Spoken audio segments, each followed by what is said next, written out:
It'll take a minute. And right on time.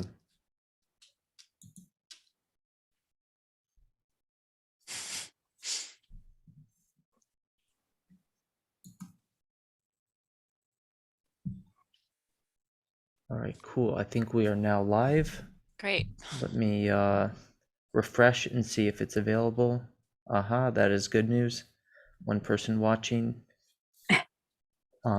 All right, so yeah, we're definitely live, and there's about a 5-second delay on everything. So what we're gonna do is we had quite a few people coming who express interest, so we're just gonna wait maybe about a minute until it gets up to full capacity, and then pretty much we're gonna get cracking within about a minute or two, because obviously we have many questions to answer. Sounds good. All right, I'm gonna adjust my screen a bit. And does the audience have like a chat where they can communicate? Yep, they can communicate with us via the chat. Actually, if someone who's in the audience could just pop a message into the chat right now, that'd be appreciated, just so that I know it's working. Yeah, we have 15 people right now. Great. Which is probably about half or a third of what I was expecting, given the number of people. But yeah, anyway, we'll start in a minute either way. All right, well, I see the chat, but nobody's chatting.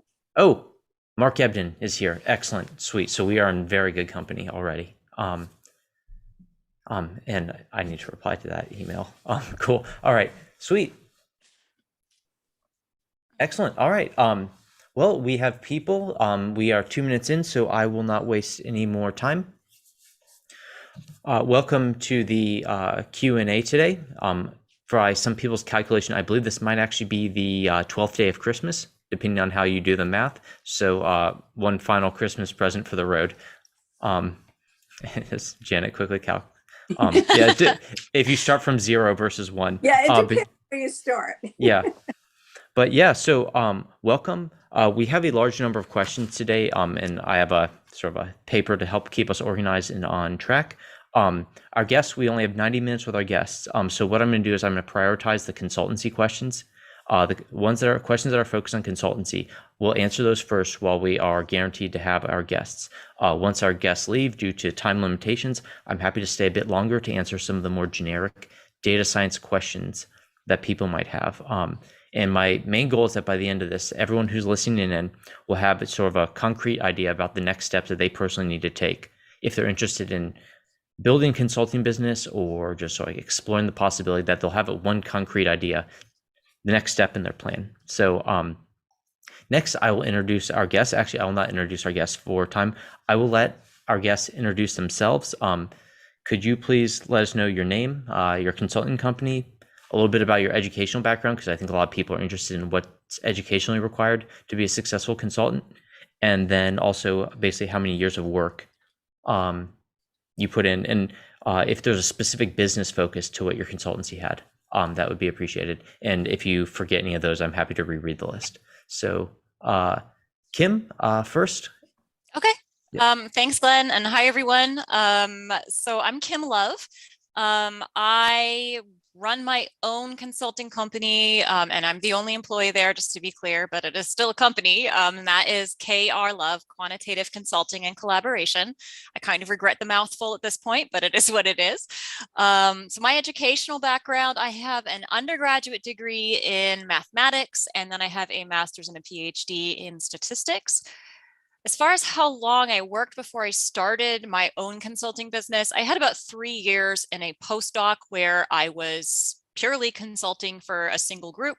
And then I had about 5 years where I worked as the associate director of an academic consulting center. And I have now been in my own business for, I guess this is my 7th year. And then the last question was if our business focuses on a specific type of client. I would say I would never there's no group of people that I'm like, oh, I'm sorry, I only work with, this group, but I do tend to have a very academic focus, just because that's my background and that's who I work well with. And the areas that I've worked in where I tend to get recommendations and people come to me is health sciences and agricultural sciences. So. Very good. And Janet? Hi, so I'm Janet Wittes, and actually my experience, it starts off very much the same as Kim, undergraduate in math, master's in statistics, master's and PhD in statistics, but then we diverge. As you can see by our faces, I'm much older than Kim. I had 18 years or so before starting the consulting. And in some ways, I don't really even consider the company a consulting company. I consider it a group of statisticians who do various things, including consulting. So where Kim is a one-person shop, we were a 50-person shop. But I sold it the 2 years ago, December 31, 2019. So we're now, the company is WCG Statistics Collaborative being its old name, WCG being its owner. We do, over the years, our focus got narrower and narrower rather than broader and broader. And we do almost exclusively clinical trials, very high percentage of those for the pharma industry, some for academic, some for government. And I had come, the 18 years before had been first in academia for 11 years or so, and then government. I was the branch chief of the biostatistics research branch at the National Heart, Lung, and Blood Institute. So that's the background, and that's we represent two very different kinds of companies. Great. And we're going to kick off now. So just so people have a little bit of the lay of the land, a number of the questions would I say cluster around the ready to launch question about do I have a sufficient amount of experience or education in order to launch a statistical consultancy. So we're going to answer those first. And then after that, we have a number of questions that base around essentially the acquisition of clients, how to appeal to clients, what to look for, and some really good specific questions on essentially how you might meet the needs of potential customers. So we'll do those next. And then, as I said at the end, for the more general data science and statistics questions, I have that on another thing. So regardless of whenever Janet and Kim need to leave, I can answer those afterwards. Cool. So the first one was from VM4850, and it says, when's the best time in one's career to start a data science consulting business? Should you already be established in the field? So yeah, I think that's really interesting that people need to know if they're in the prep phase versus ready to launch. How do they know that they actually have the skill set to essentially serve a customer well? And we'll just go Kim again. Okay. So I'm not going to say specifically there's a best time to start, but I will say there's a worse time to start, in my opinion. So that would be just in my own personal experience, I would not have been ready to do this right out of grad school. And the reason I mention that specifically is because I have had a number of people that I've served as a mentor for in the past who've asked me about that, or that's been their goal.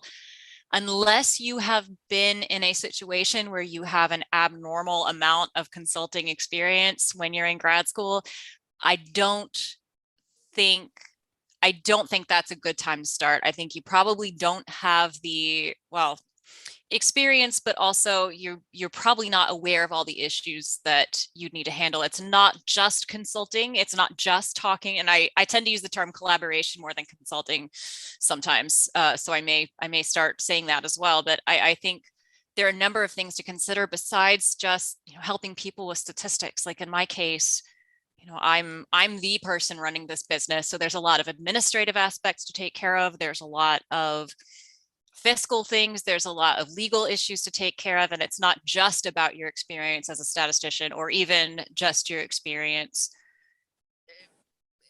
in all of the issues that go with consulting beyond solving statistical problems. So I'll cut off my answer there, but I'll be happy to expand on it if anyone wants.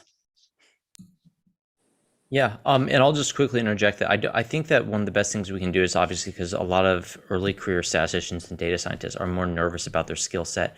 There's nothing wrong with telling people and warning them, like it's going to be really hard if you try it from point A versus point B. So I think that we are doing people a service if we give them probably the most rigorous outlook that's possible, and not essentially try to assure people and let them walk into a trap. So with that, Janet, what's your opinion on the best time to start one's career in data science or Okay, statistical so consulting? I'm very much on the same page as Kim on this.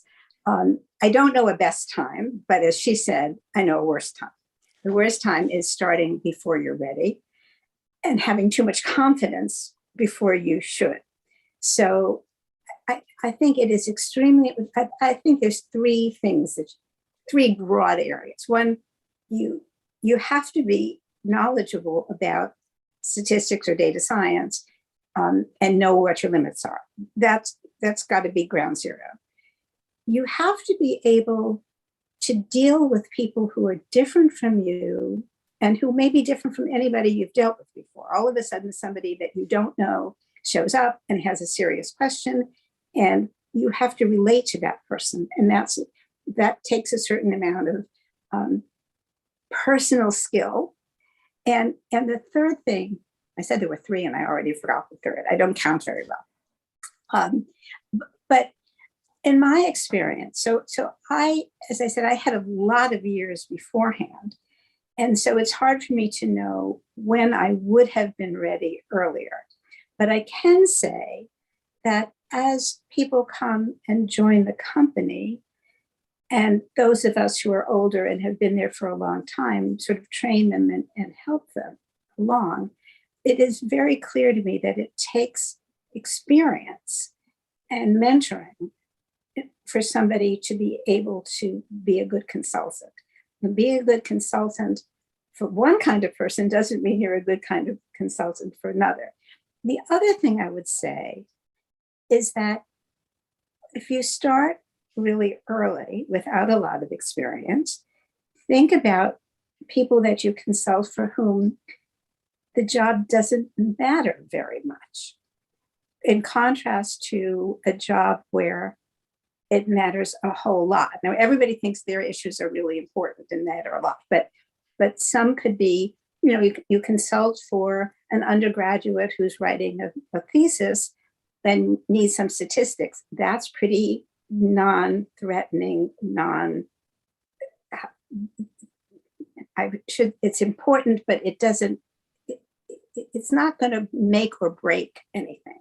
In contrast to consulting for a company where the product is a life and death product for that company. So you need to think about, when you start, who do you start with? What are the risks that you're taking, and what are the risks that you're putting the consulting group, the group to which you're consulting, that you're putting them at risk. Cool. So I think that maybe to start off, we should say, for the people who are not ready, what should they do to be building up their skill set so that they are ready? So one of these questions is for the pre-launch people.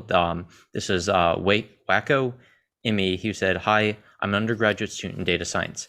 Would starting a side gig in the form of consulting service be a decent way to gain some experience and, of course, earn some extra cash?" Obviously, those things are both nice. But I guess what is the reality if you are an undergraduate student? It sounds like it'd be very difficult for you to actually start getting well-paying consulting gigs. Would people agree with that? Or would it be that, it seems like you could definitely go to your supervisors and other people, other departments, and start doing work for them. But, I guess whether that's a collaborative aspect versus consulting, what do you think about sort of what's the first thing that an undergraduate who's interested in this should do? Do you want us to keep going? Janet, please. Janet. Okay. Yeah. I'll switch it up. Yeah. All right. Look, I think the first thing you should do is, if you're an undergraduate or in the department, there's a consulting group, join it. Get some experience. Don't just jump in de novo yourself. Get some experience. Watch how people who are skillful, how they do the consulting, and copy them. You'll have your own style, but learn what they do, how they do it, how they talk, how they elicit from their client what the question really is. That's one of the really important things A person will think they have their question, but their real question is something deeper or more complex. And that is one of the things you have to learn really early. And I love the fact that Kim talks about not using the word consulting so much, but using the word collaboration, which is actually why we named statistics collaborative rather than statistics consulting. Cool. As a quick interjection before Kim goes, one thing that I noticed, that one of the best skills that my supervisor sort of instilled on me was actually how to mitigate conflict. So effectively, when we are in these collaborative environments and a conflict inevitably arises where people have concerns or some type, his skill in navigating those types of issues was something that I really took note of. And it's like, okay, I'm just going to download this skill set that he had and figure out how to do that.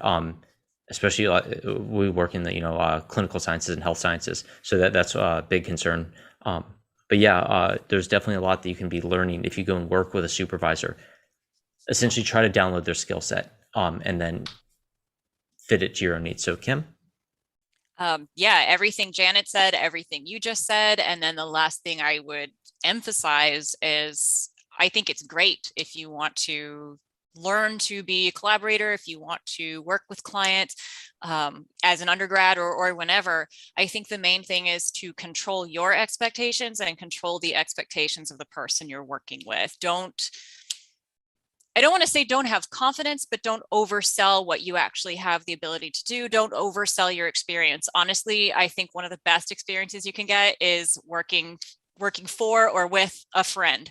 I won't do it now unless, they're going to pay me like any other client. But I think finding somebody who is in another field and maybe needs some help with the statistics, that will teach you a lot about what they know that you know and what they don't know that you know. And you'll have to spend more time explaining. And especially when you don't have the background experience, you're going to be very surprised about what their knowledge is and what they have an understanding of. So, experience, yes.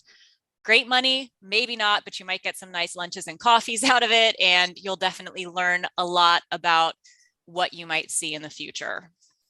So. Yeah, I think that's helpful. And actually, this comes back to a conversation that Kim and I had earlier where, one of the massive advantages that you have as a grad student or an undergrad is you have a lot more time than the typical non-student person. And so effectively, you can really use your time. Don't oversell what you can do, but don't undersell the fact that you can work way harder than most people. And so effectively, most people can run circles around me right now because I'm looking after like a 2-year-old and things like that. And so like myself from 5-10 years ago, while I wouldn't have had a knowledge advantage, I absolutely would have had the time and the work advantage and the fact that I don't get tired at like 10 p.m. and things like that. So yeah, it's there are many things that you do have an advantage of. And as long as you aren't trying to say, okay, well, I see here the initial Google data scientist salaries, and I need to be making that hourly in order to be worthwhile. Like, don't take that approach. It's not fruitful. Take the approach of you build your skill set and you are using that as an investment to attract clients later.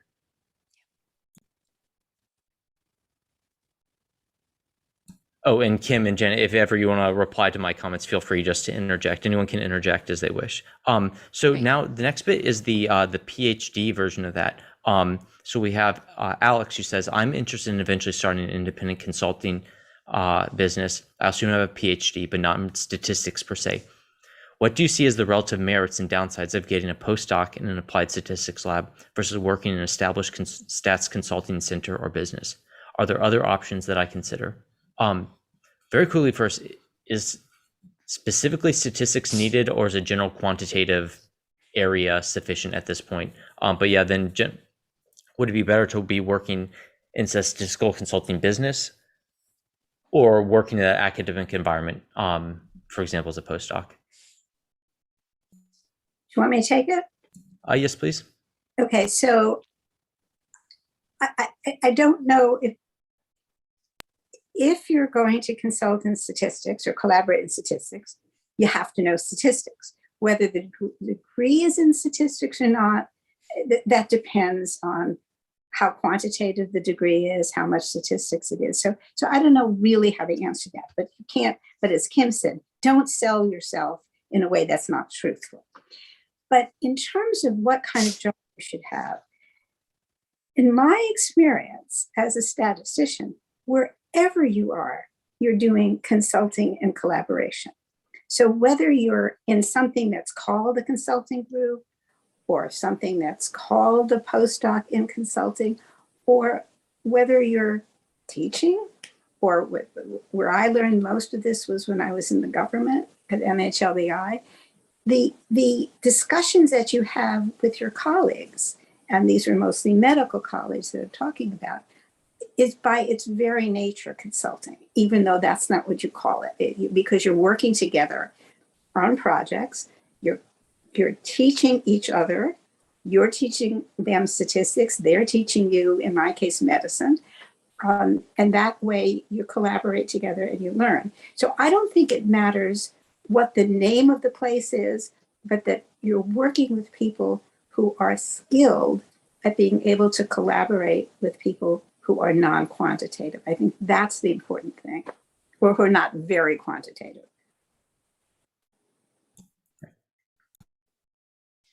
Yeah, I would say I can maybe add a little in terms of statistics degree versus more general degree. Obviously, my own experience is the statistics degree, and I had a lot to learn. My very first job that was a postdoc position was in the forestry department. I only had very loose connections to that work before because the forestry department at my grad school was part of the grant that my dissertation work was done on. So I had a lot to learn.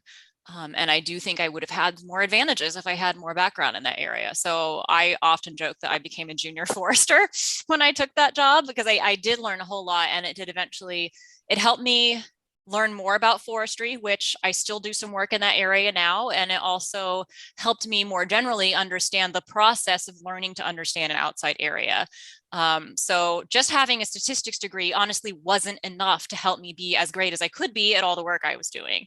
I would say, though, I know some people who have kind of come from the other direction. They've always been interested in quantitative stuff. They don't think that's something you'll just pick up because you're like, hey, that makes some money, I want to do that.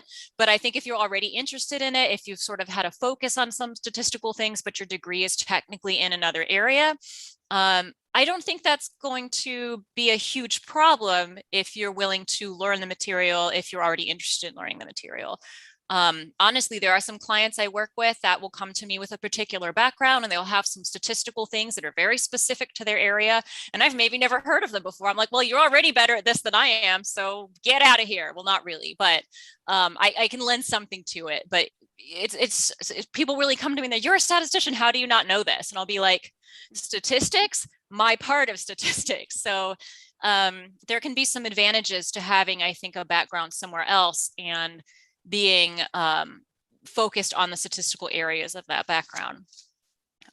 In terms of, yeah, I pretty much agree with Janet, so I don't want to repeat all of her words.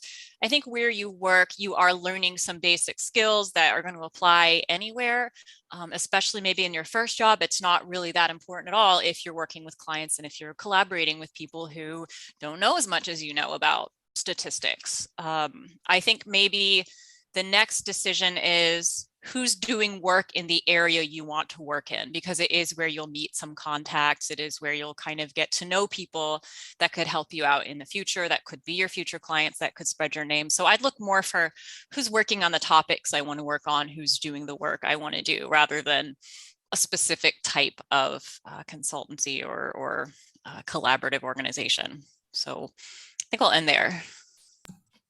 Yeah, cool. Just a few cents on one thing. I think those covered the sort of the analytical or quantitative side going towards an application.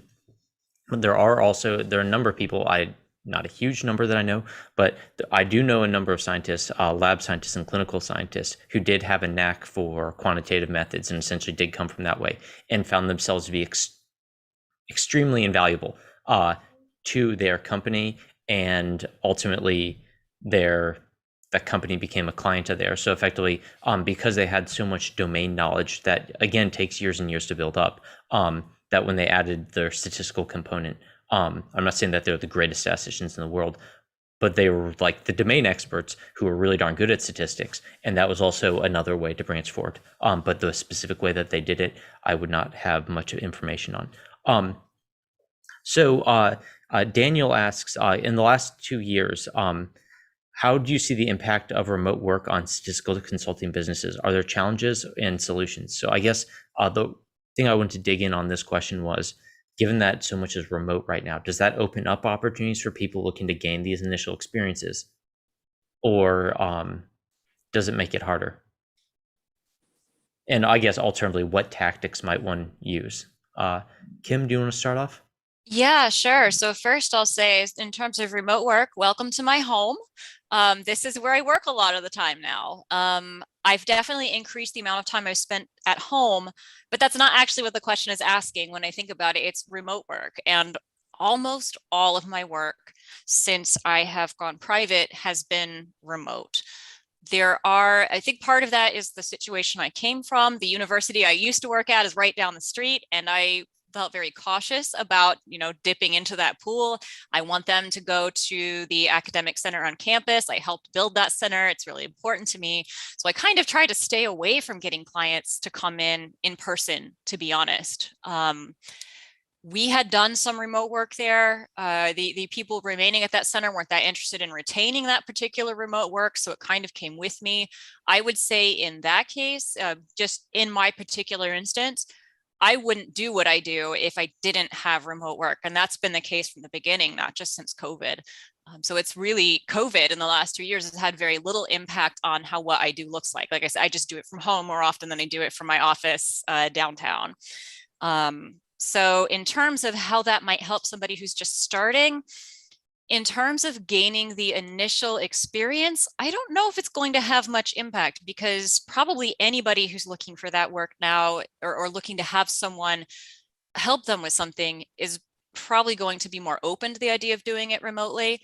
Most organizations have a way to do that now. So whether you're working, with a consulting center at your university, whether you're working with business, I think that is I think it can only work to your advantage in terms of who can come to you and who they're looking for.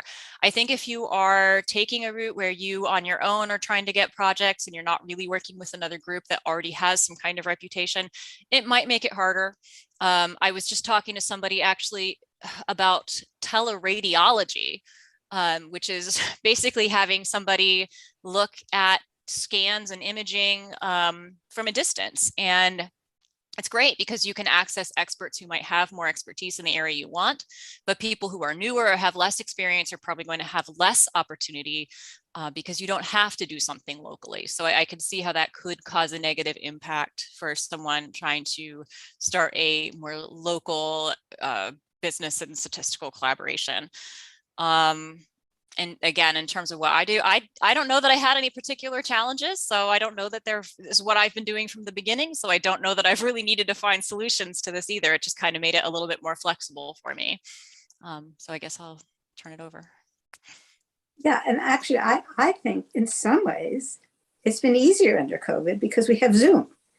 In the past, lots of the consulting and the collaboration that we have done has been by phone. And it's been by phone, lots of people on the phone, and you can't tell who's talking, and you can't tell what they're thinking, and you can't tell whether they're listening or whether they're doing something else. So Zoom has kind of opened it up.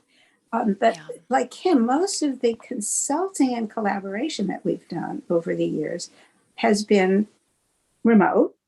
It's been a treat meeting with people. I mean, sometimes you work with somebody for 2 or 3 years and then you actually have dinner with them and it's like, oh, I didn't know this about you. So I don't find that a problem at all. What I do find a problem is in training and in teaching our younger staff how to collaborate.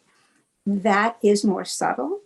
And because you can't say, as you're talking on Zoom and consulting, you can't say, now watch what I'm doing now, right? You have to do that separately afterwards. Notice, you have to tell them things like, notice when this happened, and I didn't answer the question the way you might have thought I did. This is why. So you're sort of always training, and I find that harder to do remotely than it is when you're sitting around the table or talking to somebody. But my experience is very much the same as Kim's. It has not changed the quality of what we're doing for the most part. Yeah, let me add one more thing. You mentioned Zoom. I've always offered Zoom and phone options, but people rarely picked the Zoom option before COVID. So that was a great point, is now people are used to it and they are happy to jump into a Zoom meeting. And that's definitely improved the experience from the client perspective. So yeah, absolutely. Just as a quick side note, does data access remote play a role here? Where, for example, if you have someone, the data's on AWS or some other cloud service versus they're just storing it on their computer and they email it, what is there interplay between data access and remote? I haven't found that a problem at all. I mean, one of the things that's so great about Zoom and some of the other, I feel like an advertisement for Zoom, which is not what I want to do, but sharing your screen and talking about data as everybody's looking at it is really very, very helpful. Much easier than we did that by phone. So I have not found the data access to data or looking at data problematic at all. Yeah, I'd say I don't work with very large data sets, so I need to put that caveat out there. Everything I work with would be considered small data by people who actually work with big data. That occasionally there are data sets that can't be emailed, that are too large for that. But a lot of people now are pretty good with something like OneDrive or Dropbox or those services. I think that's something else that people have become very literate with. So in my case, I don't have any difficulties. If I did work with big data, it might be a different story. So yeah, and I should say I also don't work with big data. So you're right. I mean, my data sets may be bigger than your data sets, but they're not really big data. Yeah, again, not the things that people who work with big data would call big data. Right. And usually the discussions are about pieces of the data, not the whole data set. We're talking about, we have a problem with a specific variable. Let's look at it. So you're looking at pieces, not the whole data set. All right, cool. So next, we're going to go into the questions about, so say you now feel ready to launch your business. And we'll go through some of those questions right now. But first, very, very quickly, I don't like bowing down to our algorithmic overlords any more than the rest of you. But if you are enjoying this so far, please feel free to leave a like or dislike according to your preferences. It does help build the channel and get more people involved so that these conversations can grow and we can continue doing them in the future. So, yep. But other than that, so Asma asks, I've been thinking to start my own consultancy business, but don't know how to initiate. I need some helpful tips and suggestions. So I wanted to divide Asma's question into two different parts. One, is there some business skills that you need in order to initiate? So essentially, what's all the non-statistical, non-consulting bits that I need to do? And then the next bit is, how do I just initiate a conversation with our first customer or potential customer? How do I pester someone via email? So we'll first do Janet, and maybe you aren't the best person to ask this. I was like, the business side. But yeah, so why don't you quickly say it, because it worked. It worked. It worked. So why don't you just tell people how you did it? Okay, so my case was different from, I think, what most people. I didn't start off saying I want to start a business. I started off saying I don't know what I want to do. I was unemployed for complicated reasons, and business started coming to me because I had been known, and so people knew, oh, Janet's unemployed. In fact, a funny story for those of you who remember Steve Lagakos, who was tragically killed in a car accident in New Hampshire.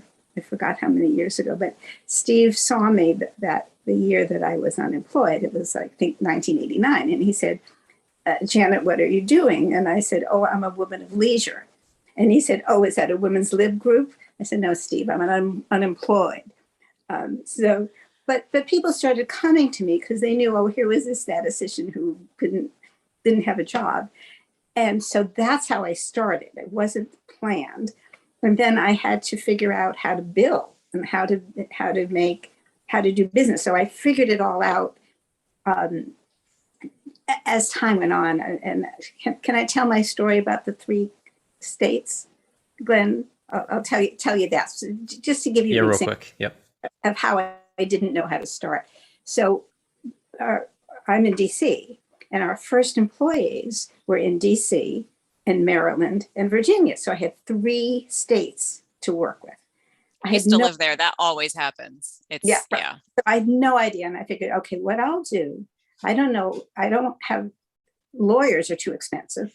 I'll just figure out one thing to send to each of these states, and then I'll start getting sued or fines, but then I'll learn what I'm supposed to do. So that's what I did, 1 to each. And I started getting fines from DC, and I started getting fines from Virginia. And then I started getting a call from Maryland. And I told the person in Maryland what I was doing. She laughed. She said, I will tell you everything. That's the greatest story. I'll tell you everything you have to do for the 3 states. So that's how I lived. So that's how I did the business. Now, later on, I got more sophisticated, but that's how we started. I'm sure, Kim, you were more organized than I. Yeah, so actually I like your approach. I will say in my case, I, as far as business skills and knowing things that had to happen for a business, I ended up in kind of an advantageous place in that I was not only, doing collaborative work, I was also running the center. And so, yes, it was a baptism by fire at the university. And I had to, work with, we had an accountant in the department, thank goodness. So I wasn't responsible for it, but I very quickly learned there are a lot of rules about accounting. There are a lot of ways that things are done. And I picked up on all of that because not to smear anybody, but I think I was the only person in the center who cared about how those things were done and trying to get them done correctly. But it ultimately ended up working very strongly in my favor because then I knew about running a business. I knew, even though I don't have employees now, I knew about working with employees. I knew how benefits worked. I knew a lot of things that I think honestly, I don't even know how to tell people to get that experience. I just happened to get it. And toward the end, I was like, I do all this stuff for the university. And universities have some of the most complicated fiscal and business related policies of anywhere. And I was like, I bet if I can do this for the university, I could do this for myself. And I was absolutely right.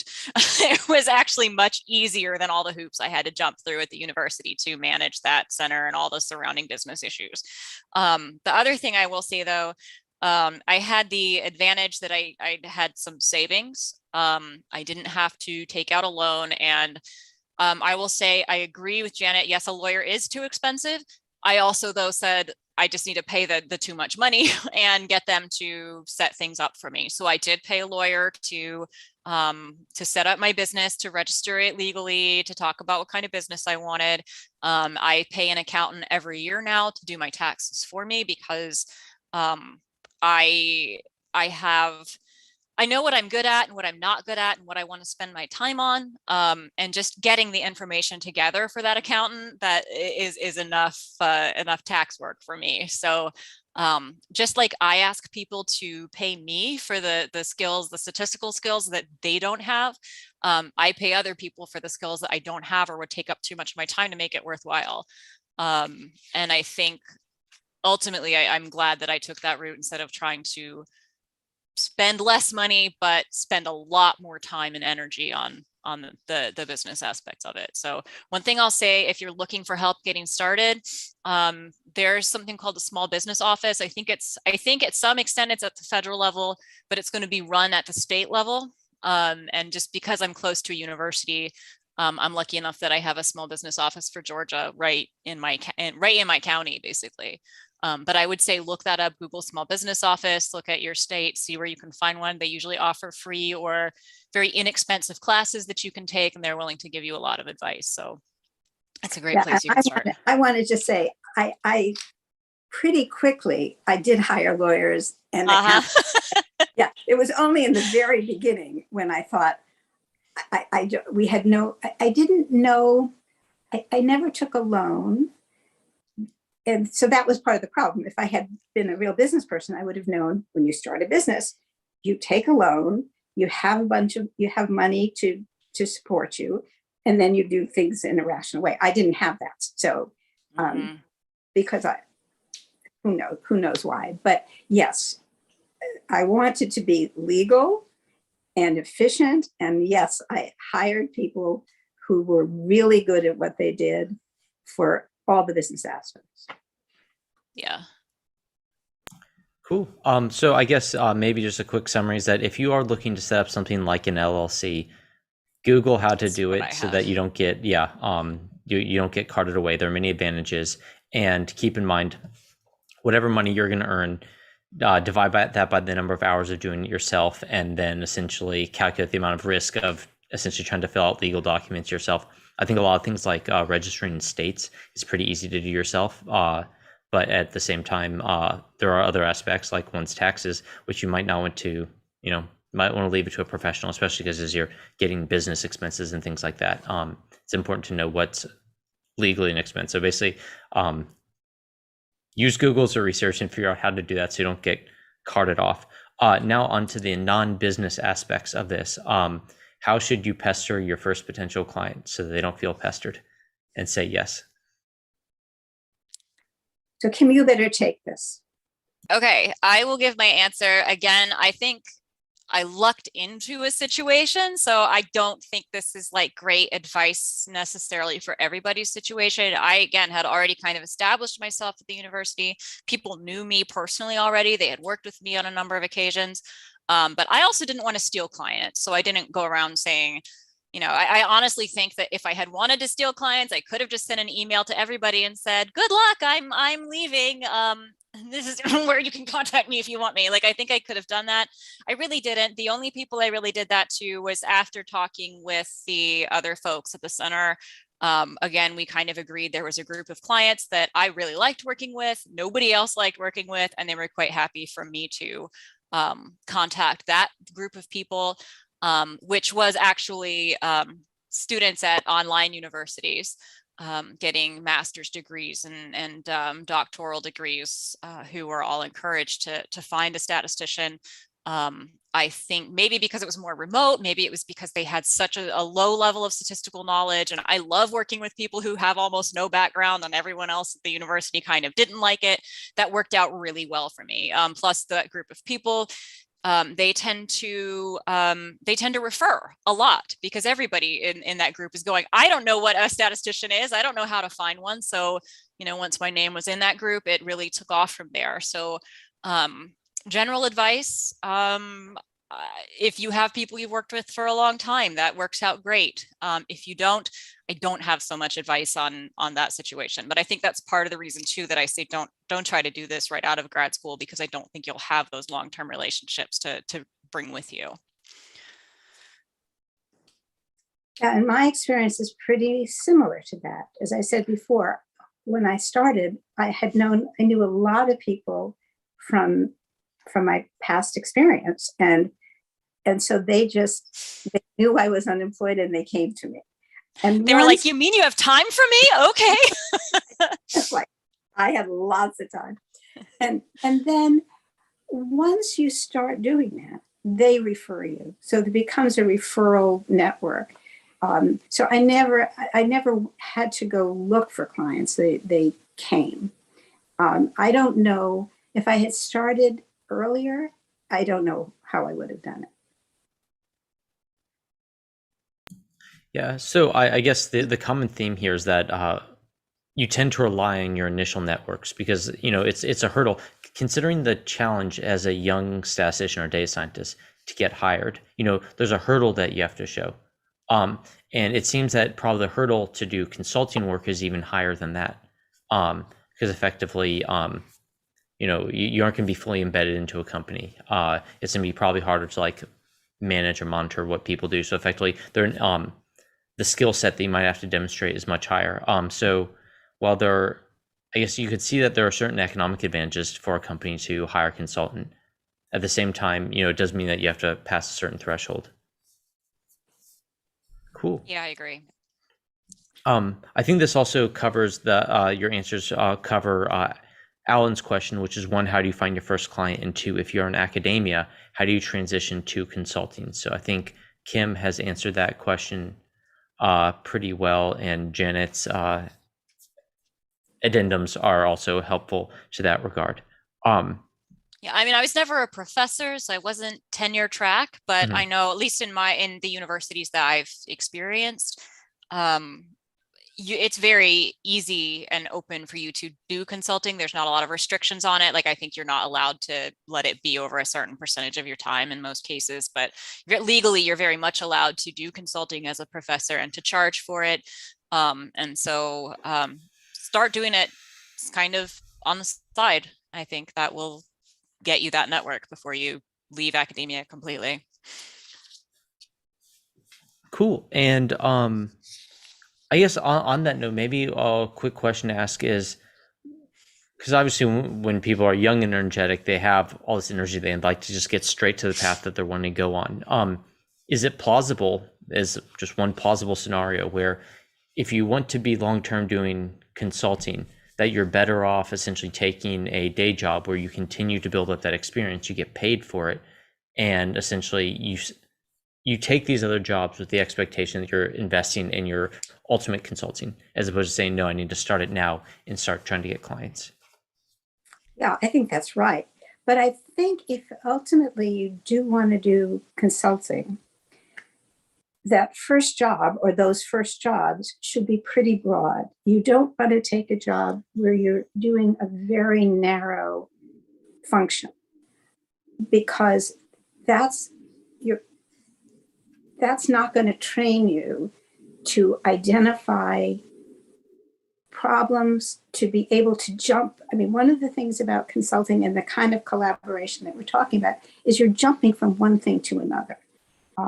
And you've got to be able to develop that in your mind, how you can switch on and off, and how you can see, here, I have this problem, but it's really the same as that problem. It's just that all the nouns are different, but the structure is the same. So you have to be able to generalize and to see relationships. And I think that can only happen, at least for me, when you've had experience in a place where you're working in many areas.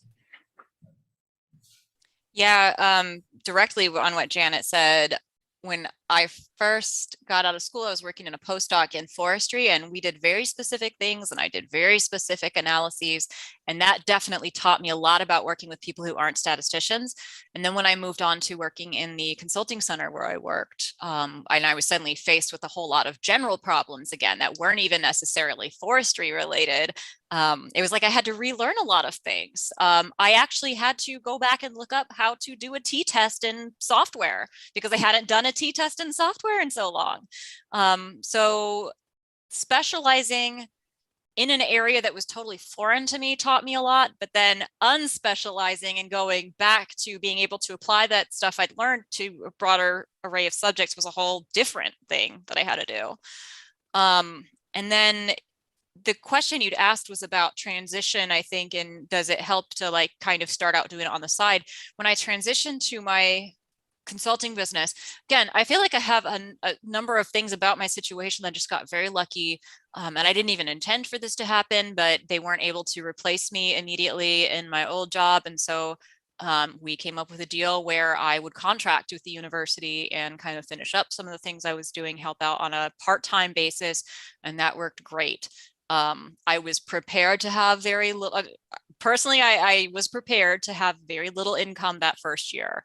And it definitely helped cushion me that I still had some work from my previous position as I was starting. So I kind of went part-time on both. And that definitely helped out with what otherwise could have been a more difficult financial transition. So. Yeah, I'm not sure how helpful this is, but just playing off your last point, Kim, I do know someone who started a statistical consulting business a few years ago, and within the first year, he had to fire his office manager, which happened to be his spouse at the time. So again, it's one of those things where, and then it was a while before he could hire back on. So effectively, Yeah, just the spouse had to go back to work and keep things afloat while they actually found Yeah. a sufficient number of clients. It's good to be optimistic, but it's good to plan also Yeah. and be realistic. So Yeah, I also was fortunate in the beginning because I didn't need to have income because we had enough income from my husband and the kids were already, two of them had finished college, so we only had one tuition to pay for. But I didn't know that I was supposed to take a salary. So I didn't have any money at the end of the year. I just thought what you were supposed to do is, if you're the owner, you were supposed to just take the money that was left over. And since I spent money on all kinds of stuff, there was nothing left over. And then I hired somebody who was starting, she didn't know what she wanted to do. She was a very strong business person. And I said, why don't you start a business where you run businesses? And I'll be your first client. And that's what happened. She started a business. It was called Business Matters. And we were her first client. And one of the first things she told me was, you have to give yourself a salary. And that's when I learned that you don't just take the leftover from the end of the year. This book, it's called Profit First. And I had to learn this too. Mike Michalowicz. This book is literally about that exact issue of a lot, and in your case, like it was kind of a legal thing.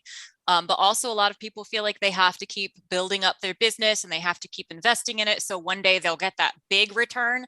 And that is really not necessarily the best way to run it. Take profit as you go.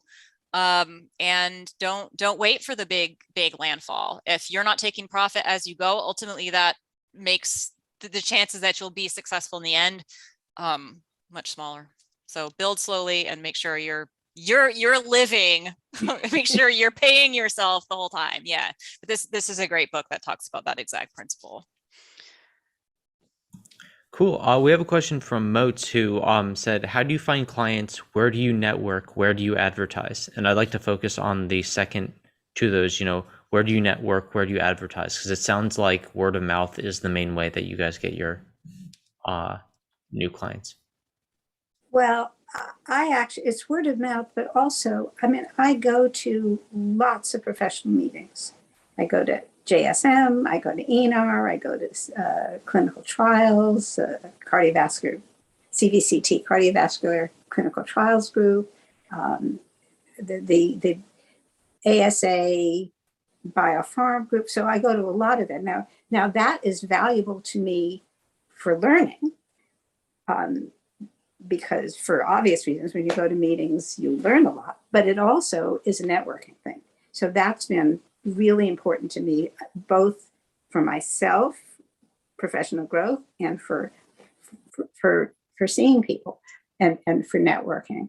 And also with staff, one of the things that I feel very strongly about is that staff should go to meetings. A lot of companies only let you go to meetings if you're giving a paper. And I just think that's not sensible, that people should go to meetings, whether they're not giving a paper or not, because it trains them, it's good for their professional development. And also from a business point of view, you get to be seen. But we've never advertised. It never advertised in a formal way. Yeah, I agree. I've never advertised in a formal way. Everything is word of mouth. I do participate in a lot of stuff at ASA, which isn't necessarily the best way to get clients. It's a great way to get your name out there among other statisticians. Right. And I think one of the things I would do if I found I was having trouble would probably be to try to attend conferences in areas that I work in research subjects that I work in, although I haven't done that and I really don't know how successful it would be. I want to add a little bit. I'm going to go ahead and share my webpage on the screen sharing. Glenn, can you see or Janet, can you see my webpage? Yep, I can see it. Okay, and it's krloveqcc.com if anyone else wants to check it out. But one of the things that I do, because I do work with so many academic clients, and I prefer working with academic clients, you can see I have a whole emphasis on academic clients. I try to, if they are if they've already been given my name and they're interested in working with me, I try to have a very soft landing spot for them where I kind of explain to them what it will look like working for me, just to make it easier to initiate the process on their end. And if people email me, this is usually where I tell them to go. I have lots of information here. I put my rates and how people can pay me, because that's always questions people are nervous about. I talk about what the meeting process will be like. I used to, when I worked in the consulting center, I always wanted pictures of the consulting center office on the webpage, so people would feel like they knew where they were going, just to give them some pre-familiarity. For a lot of the clients I work with, working with a statistician is not something they do regularly. It makes them nervous. They have a lot of anxiety. So I just feel like explaining it and giving them as much information as possible just really helps them make that last step to actually contact me if they've already been given my name. So I did want to talk about that. Yeah, this is really interesting because, like, you can imagine that someone's coming in and they might be nervous, not knowing, with like, will I look dumb talking to a statistician about what I don't know? Will I talk to them like, oh, it turns out I'm cost too much, and not only am I gonna look dumb, I'm gonna look poor, and things like that. And so I think that when you come in, you have all those questions answered, it essentially handles all that awkwardness to begin with, because they don't have to feel it's like, are we about to encounter a snag as we sort of try to start out on something? So many of my clients try to explain to me, I've never met with a statistician before. I don't know anything about statistics. And I'm like, I know, it's fine. And I do this all the time, and we're going to help you. So, yeah. Cool. Actually, one thing that I wanted to ask about, following up on what Janet had said was, is there any advantage to essentially presenting at conferences versus just attending, or is it pretty much about the same if you're trying to find clients? I think presenting is advantageous. It does lots of things. I mean, it helps you learn how to present. It gives you, people then get to know you. What I was trying to say is that I don't want people not to go because they don't want to present. But yes, it's better to present than not to present. Yeah, and a lot of the things I present on is related to collaboration. I'm not presenting on high level academic stuff. So it gives my fellow statisticians a better idea of what I do. So when they do meet that person that needs help and they don't want to do it, they go, I remember that person that gave that presentation and they sounded good, hopefully, is what they say. So yeah, I'd agree with that. Actually, another quick thing, because essentially finding presentation-worthy, statistics-worthy presentation or presentation-worthy statistics can be a challenge in its own right, visualizations and things like that. Will clients ever essentially say, well, the next job or the next task or a certain number of hours, I'd like you essentially to create presentation-ready material so that we can show people what we are up to? Has that ever been used? Well, in my case, I tend to, again, because of who my clients are, I rarely give them stuff that isn't immediately more understandable. I don't tend to give a lot of technical information unless they've indicated to me I really want this technical information. So things like tables, figures, that's almost always part of the first draft. And I almost always try to make it something they can understand. So I think sometimes it even goes the other way where they're like, okay, I get it, but how should I write this up for a more technical audience? Like, how do I, basically, it's that whole thing of feeling like they have to impress somebody with the complication of the work that they've done rather than communicate the most understandable results. So I don't tend to have that happen very much. If someone says, write this up for me or put this directly in a presentation, then I say, are you willing to give me authorship? That's a whole separate issue. But it just, again, am I doing it directly for the presentation or am I helping them prepare something for the presentation? But in general, I usually get asked how to make things look more complicated than the other way. Yeah, and I'll sometimes, I mean, with a client who's making a presentation, they'll sometimes ask me, hey, can you look at my slide and make sure that it's that is valid. Or sometimes it's the other way around. They'll send me the slides and say, I'm going to make this presentation. And I'll look at slide number 14 and say, oh my God, you can't do that. You got to switch it. So it's much more interactive. But I don't think anybody's ever come to me and said, would you prepare a slide deck for me to give a talk? I have never had that. All right, cool. The next question is from Lena and says, how do you secure consulting gigs from multinational corporations? So I guess one of the things I'm wondering is that basically is for certain large companies, is it possible to get consulting gigs without having worked at that company and essentially built up some rapport with employees? And also if yeah, do you know anything about that? I'm going to give a quick answer first because the answer is I don't get those jobs. Yeah. So I'll let Janet talk. Well, I do get them, but I don't think of these as multinational companies. I mean, a lot of the companies that we work with are large pharma companies, and so they are multinational. But I don't think of them as multinational. We're working with a specific group in the company that's working on a specific disease or a specific drug. And so it happens to be multinational, but it's not the national nature of it that feels like it just happens to be a multinational company. So I don't think I really understand the question. Yeah, or I think, I don't know, I think that was a pretty good answer where it's sort of like, they say you don't get your degree from a university, you get your degree from your supervisor. And this sounds a little bit like you don't get your consulting gig from a giant corporation. You get it from Bob Smith and the, Bob Smith group who just happens to be at that company. And they just essentially, you have that interpersonal relationship and you're being of service to them. Yeah, that's been my experience. Okay. I don't know whether other people have different kinds of experience. And of course, once you do that, you do get referrals from that group to a different group within the company. So that is another referral system, but it's within the same company. Cool. The next question is from Sheila, and she asks, how do you find clients and market yourself, and how do you decide hourly rates? So I want to focus on the hourly rate thing, where how do you figure out pricing on this? And I believe we had somebody else, Linda, who talked about the choice between hourly rates versus per project pricing. So obviously this is the gritty bit, the uncomfortable bit, where you essentially have to figure out pricing with clients. And maybe we should just fixate this on people who are very early, so they aren't established. And what should someone who's not established, how should they sort of play that pricing game?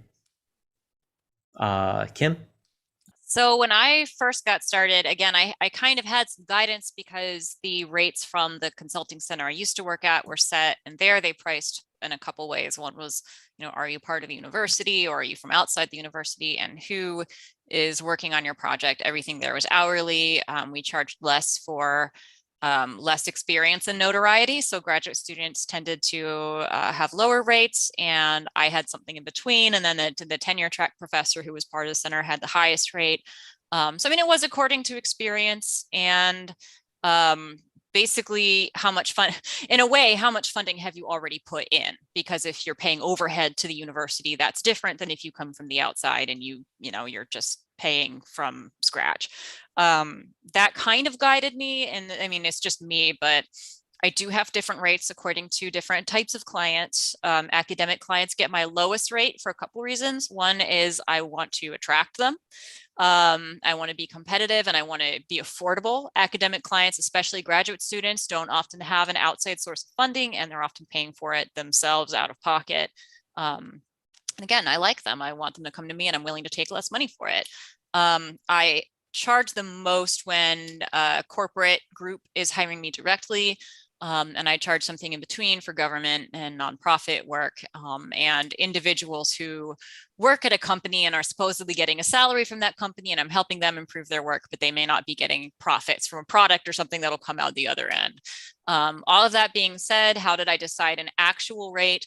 I shopped around. I looked at what other people charge. I talked to people because I already had a fairly extensive network of consultant buddies at that point, and I knew what we had charged the academic consulting center. So it was kind of a process of, what are my priorities? When am I willing to swap money for situations, and then all of that. I'd say the actual hardest issue I'm having has come a little bit later, which is when do I raise my rates?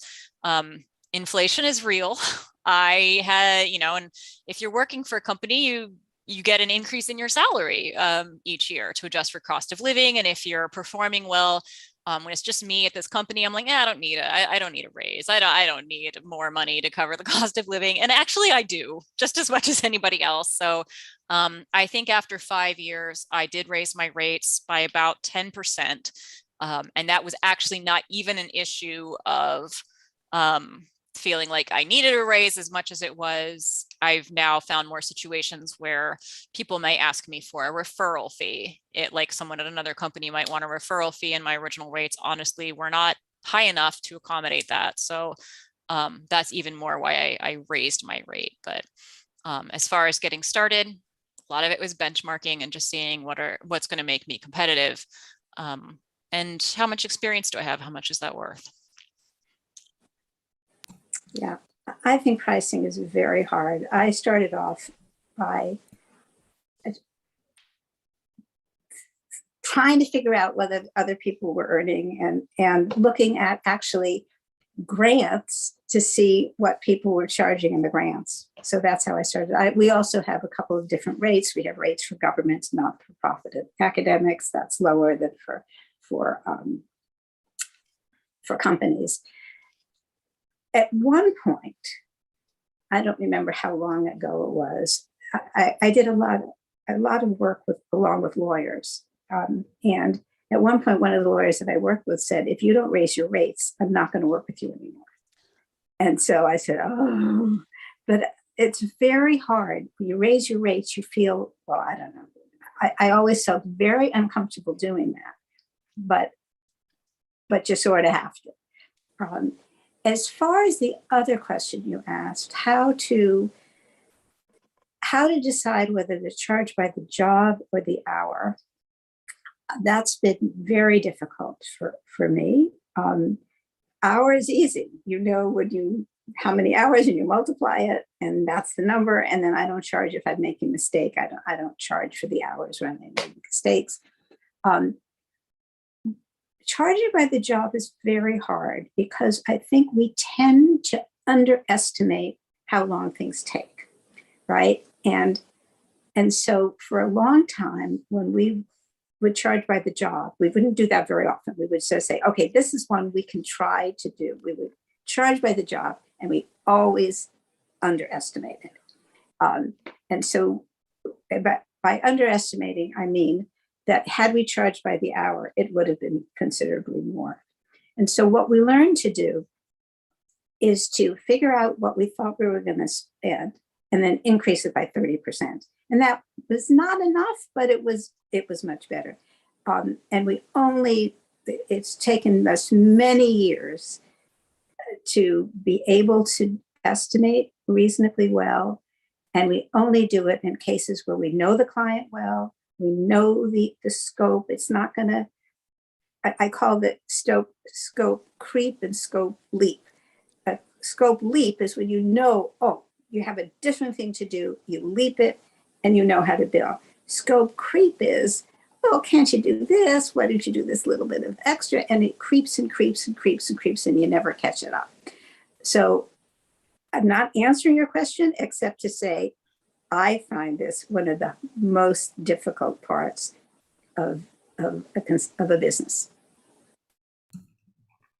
Yeah, so I guess it's sort of interesting to parse this. The idea, you said to know that you're ready for consulting. I don't want to put words in your mouth, but essentially, you need to build up a base of knowledge before you're ready to do consulting. And it seems like that knowledge about how much you can charge comes about by you having gained the experience doing the work.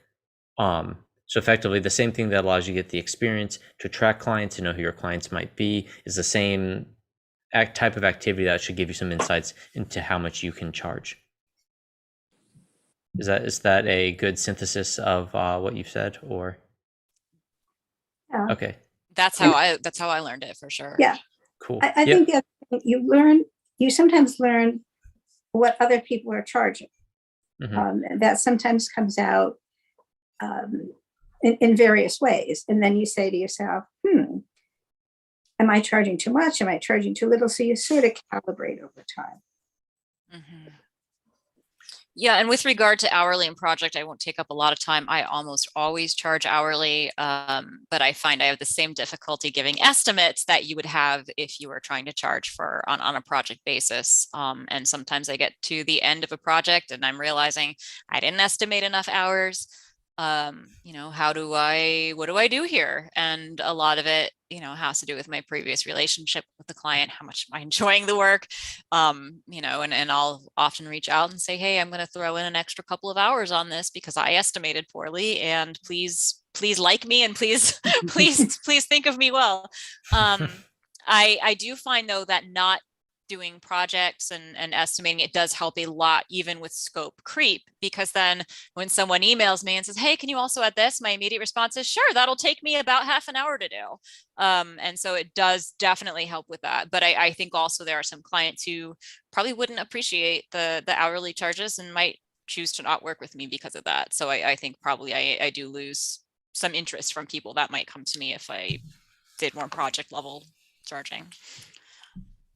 All right, cool. So the next set of questions are about going to transition to being about specific clients, choosing your clients, etc. Before we do that, though, again, of course, I'll do the shameless plug for if you are enjoying this, please feel free to leave a like, comment, or anything like that. It does help grow the channel, and it just feeds the algorithmic machine. It is the first question on this is on how you sort of focus on a specific client type, which might seem a little bit strange to people who are eager to get that first client.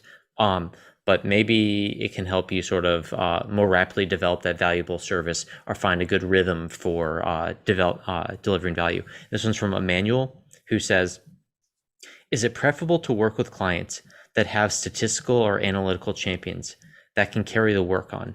Or is it preferable to work with clients who know absolutely nothing about your service, just that they know they need it, or perhaps both? So I thought that this was a very cool question, especially because it seems to straddle well your two experiences, where it seems like, Kim, you tend to focus on grad students, for example, who need their help, and Janet, you're pretty much selling your services to pharmaceutical companies and other statisticians on some level. Let's do Kim first. Which do you prefer between the having statistical analytical champions or people who don't know too many stats? Yeah, I will work with both, but my preference is definitely for the second. And I think that's a personality thing. I don't think it's this is better for everybody who's a consultant, or this is better for everybody. My passion is really the explanation of basic statistical ideas, helping people see how the results of statistics can answer your real questions that you have. And especially, I work with a lot of people in health sciences, and many of the people I work with, yes, they're writing a doctoral thing. They call it a capstone project because it's often doctors of nursing practice or something like that. But they're already embedded in an organization, and they're actually implementing something in their hospital or whatever that can improve what they're doing. And I think for me, I love adding that little piece of, here's the statistical evidence that this is actually working, and isn't this amazing? And like I'm very much into that side of it more than I am, helping to explain very technical pieces of small concepts in statistics. So definitely my preference, but again, that's very much a personality thing. And I don't tell people who are, more statistically advanced or who need help, on a specific concept or whatever. I'll certainly work with them too. So I would say both, but actually I want to extend. For me, there's 3 classes, not 2, and there's probably many more in the grade. So spectrum. There's, when we work with a large company, a large pharma company, then there's lots of really good statisticians in that company, and all they need us for is to toss an idea back. How does this, they've developed things, how does it seem? Does it seem reasonable to you? That just to get somebody outside the company for an an independent assessment. That's what we tend to do for them. And that's fun because you really learn how really smart, experienced people within companies think. And so you gain by learning what they've done. So that's one kind of company. The other kind is a company that has a small, relatively inexperienced statistical group. And the group may be one person or two people, very small. There, I feel it's really important. And usually what happens in those kind of companies is that the chief medical officer wants to talk to us. And I feel, no, I don't want to do something. I want the relationship to be a triangle, the chief medical officer or whoever the medical person is, and the internal statistician and us, because I don't want to be in the position of disagreeing with the internal person without knowing that that's happening. So that becomes essential to me, that I'm not, that the path isn't just to the medical person, but it's this triangle. And then the third kind, and I love that. That's really fun because it becomes a real collaborative effort. And I think part of our job as outside people is to build the inside group. And then the third kind is where there's no statistician involved at all. And then you become their statistical group. And that's fun on its own level for much of the reasons that Kim is talking about. So, and again, I agree completely with Kim. It's a matter of personality, what you like best. And if you're like me, you like a lot of different things, then you like a mixture of all three. Cool. The next question is from Samuel, who says, I'd love to know more about whether or not professionals in the field have been successful providing statistical consulting services for small businesses. Is it typically larger firms that consultants usually work with? So essentially, is there some specific, anything specific to small businesses versus large businesses, in your opinion, or does it again come down to the issue of with whom do you have a relationship, an interpersonal relationship? Janet, do you want to take this one first? Sure. Well, I think I answered that in the previous question. I mean, we work with a range of kinds of companies, and also with government and not-for-profits that have, some of them have statistical groups inside, some of them don't.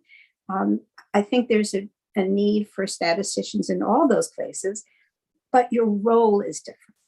So you're not playing the same game with each of those kinds of groups. Your purpose and their purpose in hiring you is different and related to how much internal expertise they have.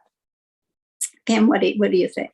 Yeah, I completely agree with your response. And honestly, the way I'm reading this question, I could be completely off about this, but I'm wondering if it's almost just that, like, from this person's perspective, it sounds like maybe they assume that most statistical consulting is done with large companies in some way. And honestly, I don't do any consulting that I consider to be with a large company. I mean, the definition of what is large and small, of course, can vary, but I think, just looking at for tax purposes, what's considered large and small, like Janet, I think like your 50-person consulting business is probably still a small business, right? Oh, it's very, yeah. Yeah. So, I mean, it depends what you consider small and large. I don't even work for businesses much of the time. Like you said, it's education, nonprofit. Is a lot of who I work with. When I do work with someone at a company, it tends to be with a person at that company. And so I'm not even always familiar with is their business a small business or a large business?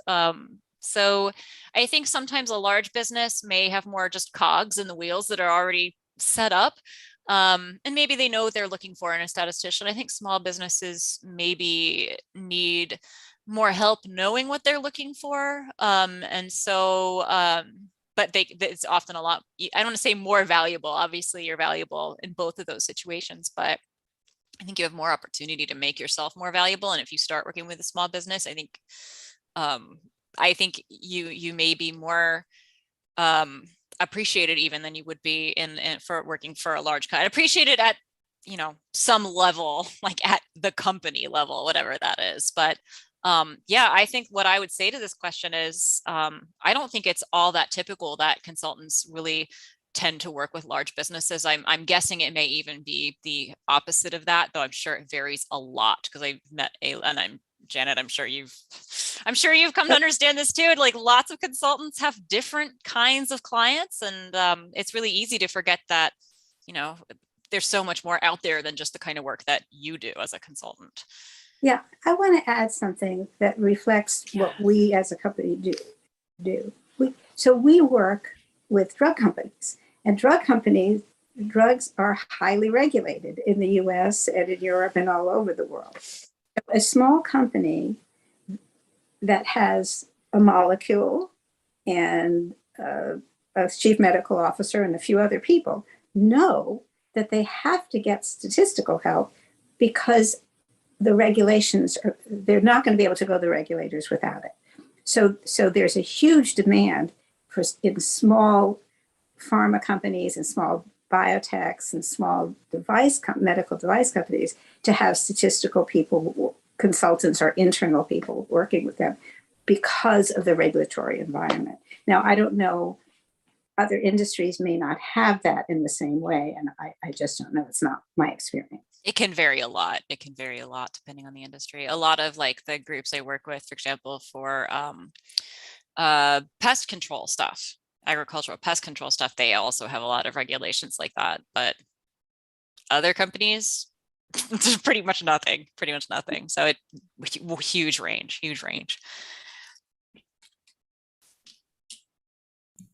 And for people who are reading the comment section, Neil Foltz has been putting in some great comments there. But one of the things that he said that's on topic to this is that he said small businesses are the best, less gatekeeping from purchasing departments, etc. So I thought that was useful. And I guess sort of combine that with what Kim said, the smaller the business, the closer the CEO is to knowing who you are and valuing it. So being valued on a company level. Yeah. Cool. No, that's absolutely right. One of my favorite things, and this is not the client perspective, but one of my favorite things about being literally a one-person business, like when I was in the university, we had to get several departments. Like, if we had to sign a real contract, we had to get multiple departments to look at it and approve it and do all this stuff. If I want to work with somebody, I can literally just be like, yeah, that sounds great. Sign it, and we're ready to go. So I'm sure it helps a lot for clients too that have that kind of freedom. So yeah. Janet said that she leveraged all that potential to buy number 2 pencils like she wanted at one point. Mogul number 2, not just any mogul, not just any number 2. Not just any number 2 pencils. Yeah. So actually, the next question is actually fairly similar to this from Max. Max, who says, "Do you take on every client that wants to work with you? If not, what are the minimal sufficient requirements for you to look in?" So here's the tough question: how do you turn down clients, or what has to happen for you essentially to turn down a client or not take on a client? I've been dying to answer this question. This was my favorite when I saw this. So Jen, do you want to go first, or do you want No, to you go first. Okay. Yes, swing that axe. Okay. No, I do not take on every client. And that is an advantage of being a private business. When I was in academia, I felt like we at least had to try to help any client that came to us. And maybe let them know what that experience would be like. Maybe it wouldn't be optimal for them, but I felt like we couldn't just turn clients away easily. Privately, I can do whatever I want. My first general comment: what is the minimal sufficient requirements you look for in clients? They can no longer be lawyers or politicians. That is, and it's not necessarily that I'm like, oh, you are not good, I don't want to work with you. I just know from experience that I'm probably not the statistician they want either, because it has to do in both cases with driving home points that to make them look like they're facts, even if they are not that well supported. I feel like that is one situation where I can almost count on, well, how do we make this look good, even if it doesn't? And again, they still may be making a great point. They might be trying to make an awful point. Like, I've definitely had clients where I've ultimately disagreed with their entire outlook on something. And I have just come to realize that I don't work well in that situation. So I'll usually recommend them to somebody that I think is happy to work in that particular arena. Other than that, though, I'd say I will, when I first started working, so this is for the people who are maybe in the prep phase or thinking about what they're going to do, I felt much more tempted to try to take on every client that came to me, because I thought, okay, I need to make money, or I don't want to turn down an opportunity. And I'll tell this little anecdote. One of the first clients that came to me that wasn't, necessarily a direct referral from somebody I'd worked with, I spent 16 hours putting together a proposal for them because I wasn't that familiar with the area. I wasn't that familiar with the statistics I would need. Spent some time learning about it, and ultimately, clearly I didn't put together a great proposal because it was something I didn't have experience with. And so it wasn't worth that time and investment. And so I learned that lesson pretty quickly. If I'm not going to be the best statistician for the project, then say that up front. Make the recommendation, network a little bit. That's always good, because then people come back to you and say, hey, I got this project I think you would like. And so I had to learn very quickly not to feel a compulsion to work with every client that came to me. Otherwise, I think red flags that mean I won't work with a client is if they start debating about my rates early on. That tells me that they don't value my work the same way that I value my work. If I now have a policy with my academic clients, my graduate students in particular, that their university has to approve them working with a statistician, whether that means that that's part of the program that they reach out to a statistician. There are a number of universities I work with that are like that. Or whether that means, we sign an NDA that clearly acknowledges they're working with me, or they just have a text conversation with their chair and they take a screenshot and send it to me. But somebody at their university who is in charge of their graduation in some way has to know that they're working with me. And since I put that rule in place, I have had several clients try to get me to make an exception. And I've learned that just doesn't work, because, if somebody is not telling them that they're working with a statistician, that basically means they're passing off the work as their own. And that makes it very difficult to ask questions to figure out what their chair or whoever is in charge is going to want to see on the other end. And it doesn't work out well for me, and it doesn't work out for that student. It becomes a very frustrating process for them as well, is what I've learned. So I'll stop talking there. There's probably more stuff I could think of, but I'll let Janet talk for a bit. So this is really interesting. This is the first time I've actually disagreed with Kim. I love working with lawyers. And so in fact, there are very many cases where a lawyer and I will work together, consulting or collaborating.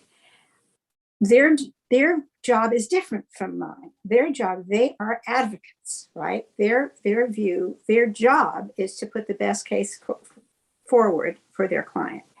Our job is to put the truth forward, right? And sometimes those two clash. But if you're working with a lawyer, but lawyers, they're very smart, and I think they're actually very much like statisticians in that they can jump from area to area. They learn an area, just what they need to know, put it together.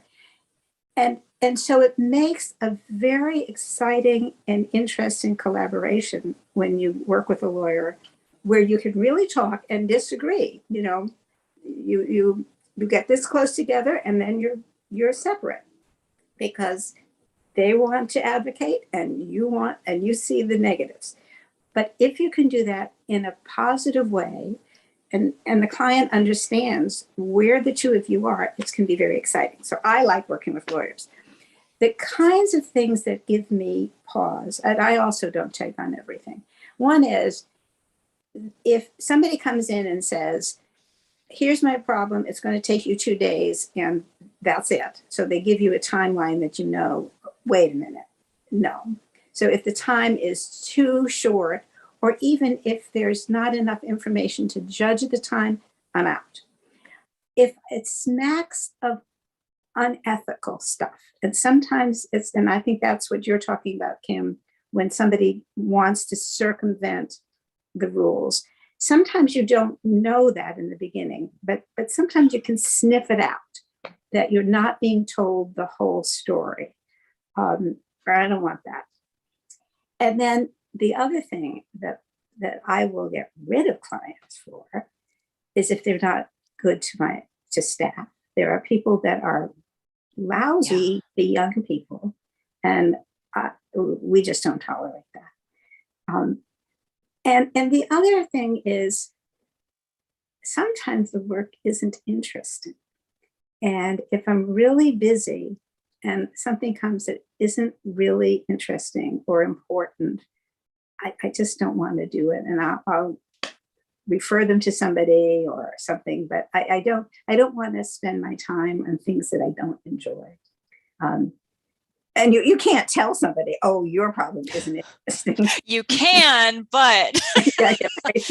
yeah, Because it's interesting and important to them. exactly. Until they're like, no, I hate my job too. Which is even sadder. Yes. Yeah, no, and I will say also, if you're a person who likes working with lawyers, that's good for you because they'll pay you money, especially if they put you in a courtroom scenario. Oh, but I don't work for the lawyer. So we work in tandem. No, I that's a different kind of relationship. So we're doing, and I'm talking about a regulatory setting, not an adversarial, not a plaintiff. Yeah. So maybe that's the difference between what we're talking about. Yeah, and that situation I might also consider. I guess the situation I was in particular the last time, and it's not just one person, but I am kind of ashamed to say it. My name is on an article that I completely disagree with the ultimate conclusion of it, because the statistics were used to say something that I don't think they led to that conclusion. And of course, that's the one article I got, like 50 reprints of, and I'll literally use it to light fires in my fireplace. So yeah, I learned a lot from the experience, but now I'm very careful about that, approaching that situation again, for sure. Yeah, I think you have to know, this is a message for those of you who are going to be consulting that kind of way with lawyers. If you're going to be testifying, it is often true that they will tell you only what you need to know to testify to the specific questions that are going to be asked of you. And then you discover later on, oh my goodness, if you just had known a little more, you would have answered differently. That you have to be really careful with. I will say that if you work with lawyers, I can't tell. If you work with government lawyers, I can't tell you because I'm under confidentiality. They're great. And they will tell you the whole story. That would make a huge difference for me. Yeah. Absolutely. All right, cool. So we have reached our 2:30 deadline, which I suspect means that Janet or Kim, you have to go. Is that correct? This was about the time I was planning on spending. If there's anything urgent that, I don't know what urgent means in this situation, but if there's anything that you're like, wow, I'd really like to ask this to Kim, I could stay a couple more minutes. Yeah, I'm in the same way. I had planned to leave, but I could stay a little bit.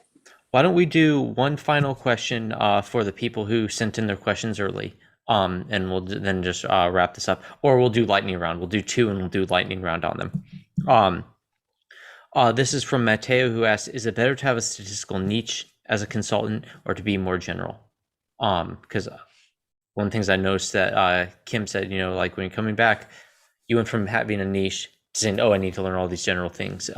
Does that hold, or do you work yourself back into a niche once you have your own company? Statistically, I feel like it's better to be a generalist. I know one thing I do too much is mixed effects models, and everything looks like it needs a mixed effects model. It's a nail and a hammer. So I try to keep the methods that are available to me much more general, because sometimes you can take something from one place and apply it in something that maybe you didn't think of at first, but it actually solves the problem a lot better.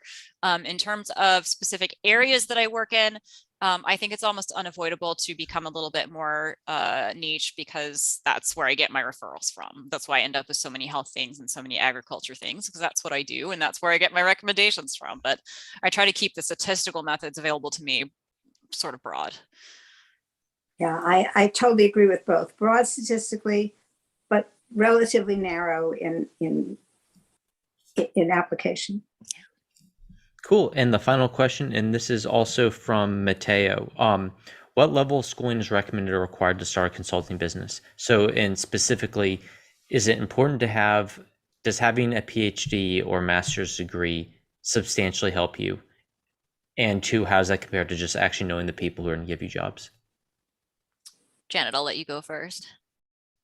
Yeah, so I'm not going to be able to answer that, because my experience is that yes, I don't know people who are doing this kind of consulting who don't have an advanced degree, but I don't know that that couldn't be.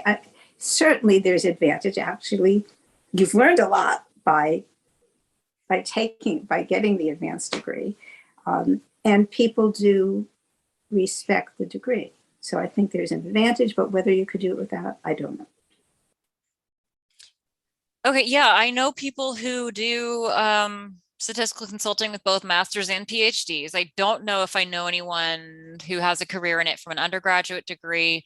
I will say the difference between a master's and a PhD is probably much more of an issue within your first few years. I think that it's exactly what Janet said. The PhD makes people go, oh, you must know what you're doing. And the master's is a slightly lesser version of, oh, you must know what you're doing. I would say though, like, particularly the more experience you have, the less difference it makes. I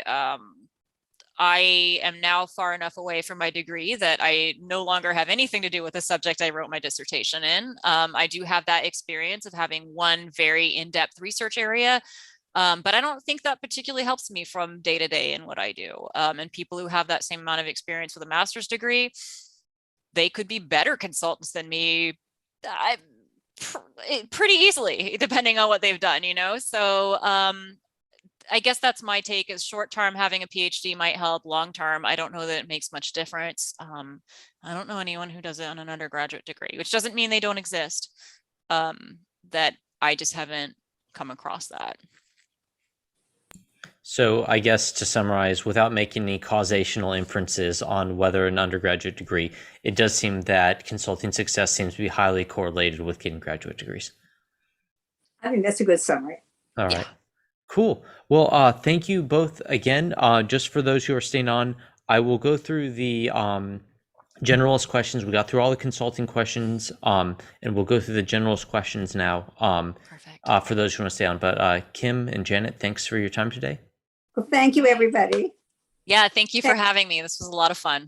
Yeah. Bye, Glenn. Bye, Kim. Right, See ya. bye. Thank you.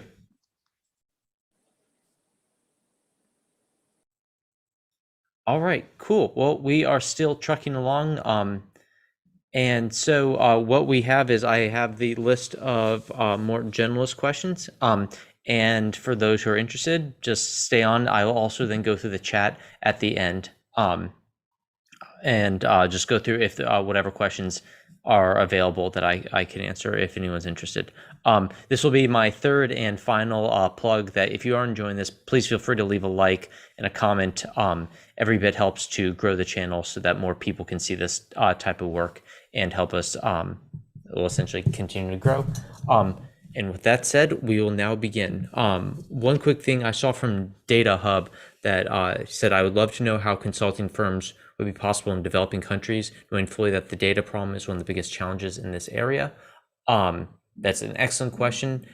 Just to quickly synthesize what was said previously, they did talk about how a lot of the time data access was typically not that much of an issue for them with their client. And also that a lot of these things with how you actually obtain clients came from the interpersonal relationships. And with that, I will now switch to the general Q&A. So the first general Q&A question is from Kasim, who says, what are the requirements for someone to be considered a data scientist? And this is a tough question. because basically there is no formal definition of data science or data scientist. Different companies have different definitions, and it only matters if you meet their definition, not somebody else's definition. So it is nebulous what a FANG company, the Facebook's, Apple, Netflix, Google's, Amazon, what they mean by data scientist can mean something very different from what a CRO or some other pharmaceutical company means by data scientist. So I would say that there are no fixed requirements. It's more about, do you have a skill set that typically involves the ability to code, compute, access data, analyze data, display data.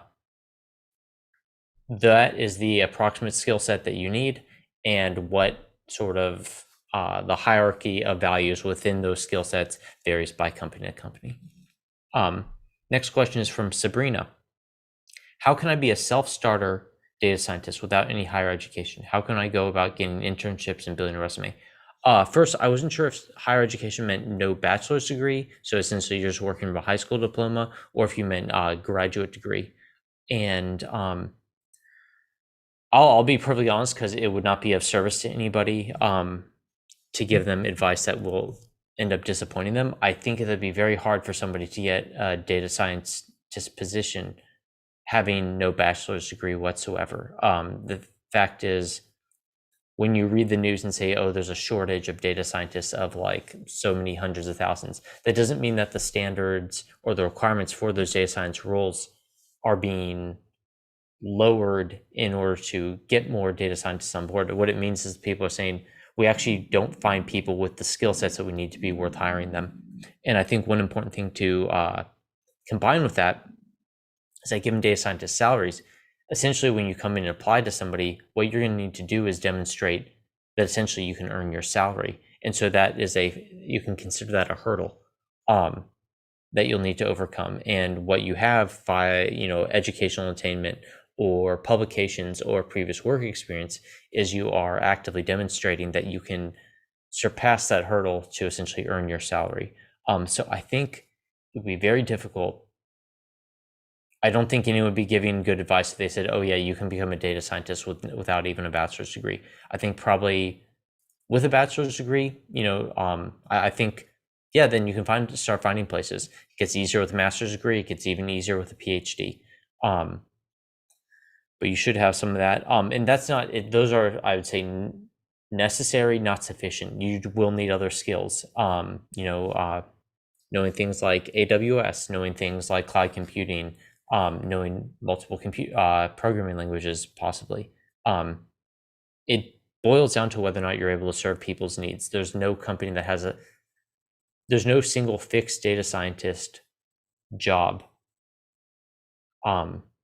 that all companies are asking for. Everyone has specific needs, and you need to start focusing on what those needs are.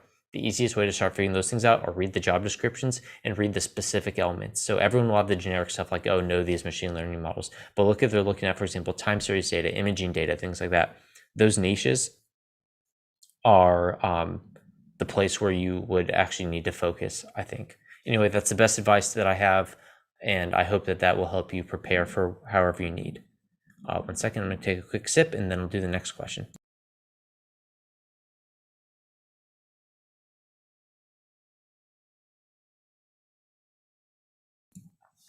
So the next slate of questions we have are actually around the requirements around graduate degrees. So we have a few of them, and I'm going to try to answer them in a useful order.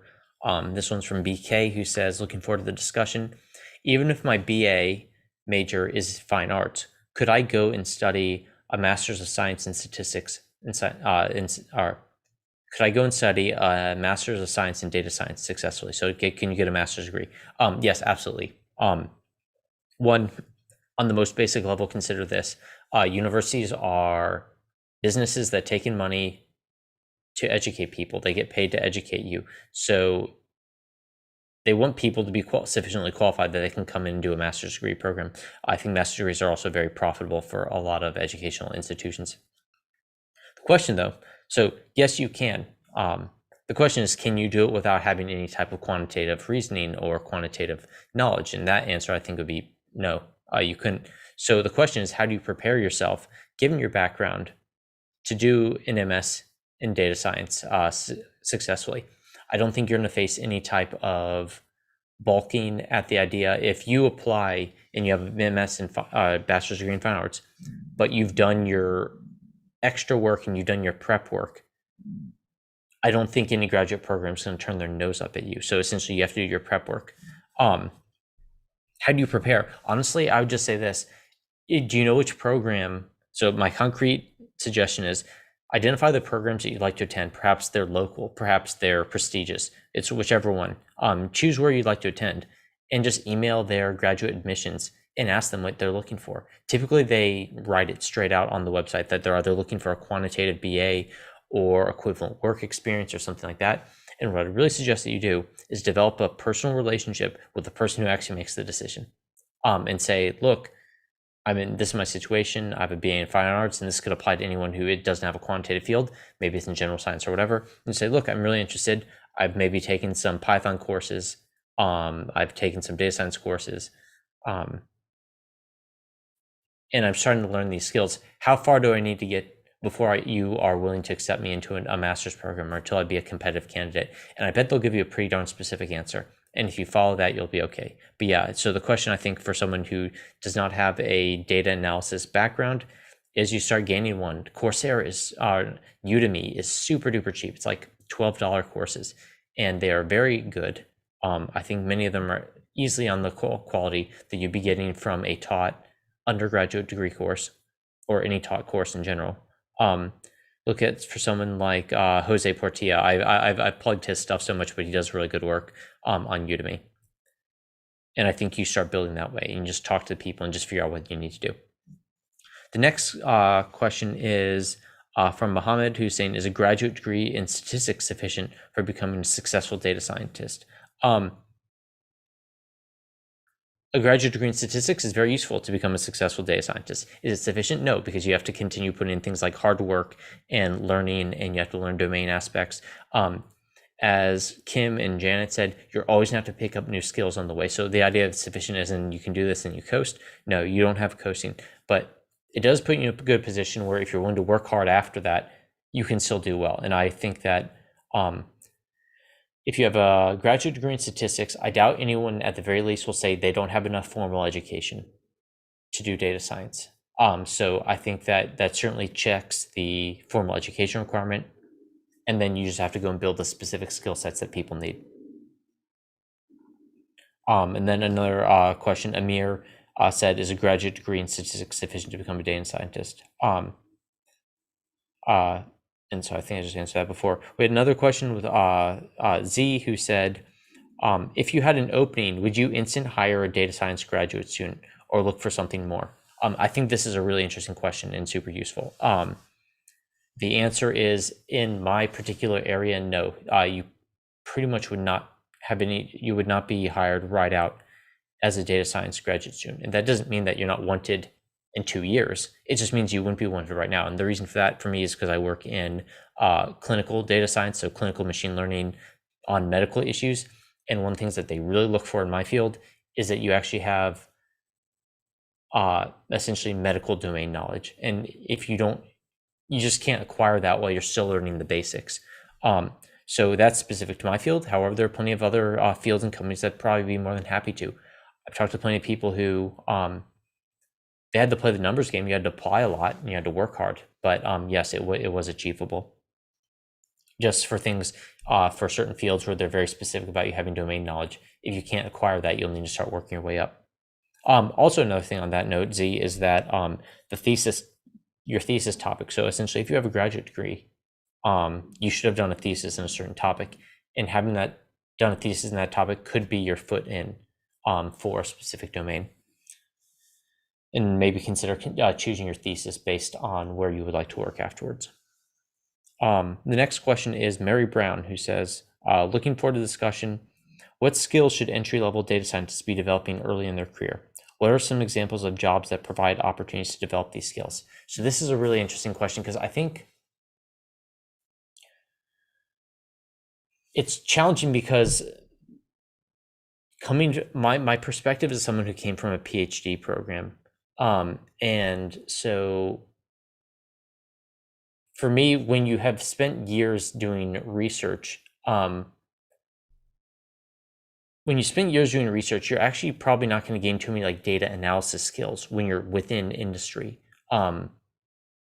Simply because you've already spent so much time doing that. The idea that you're in trying the most cutting edge things, that when you come and start dealing with an applied industry problem that's like hyper applied, and typically you're starting at the ground level of that data problem. So effectively, it's not like you're coming in and acquiring a large amount of already worked on, already developed things. If you want those types of things, like FANG companies already have a lot of that groundwork laid, but in a lot of companies, other companies, that groundwork isn't going to be delayed. So you're going to be spending a lot of your time data wrangling, visualizations, setting up the problem, learning from stakeholders and things like that. And I'm not saying stakeholders as some like hand wavy things. Like, no, it's like people who actually matter and will help you figure out how to actually solve a problem. And so those won't actually challenge your data analysis skills off the bat, typically. And so you might not find your actual analysis skills being challenged in that way. You won't be developing those. They might even regress because you're not practicing them as much. But it does give you a chance to get better at, for example, learning about problems and essentially learning how to resolve those problems. So what I'd suggest, though, is that doesn't, though, mean that if you want to apply for a different job, that they might not have a specific analytical skill set in mind. So that's why you should probably consider continuing to educate yourself, learn things about time series, I don't know, imaging, whatever the specific area is.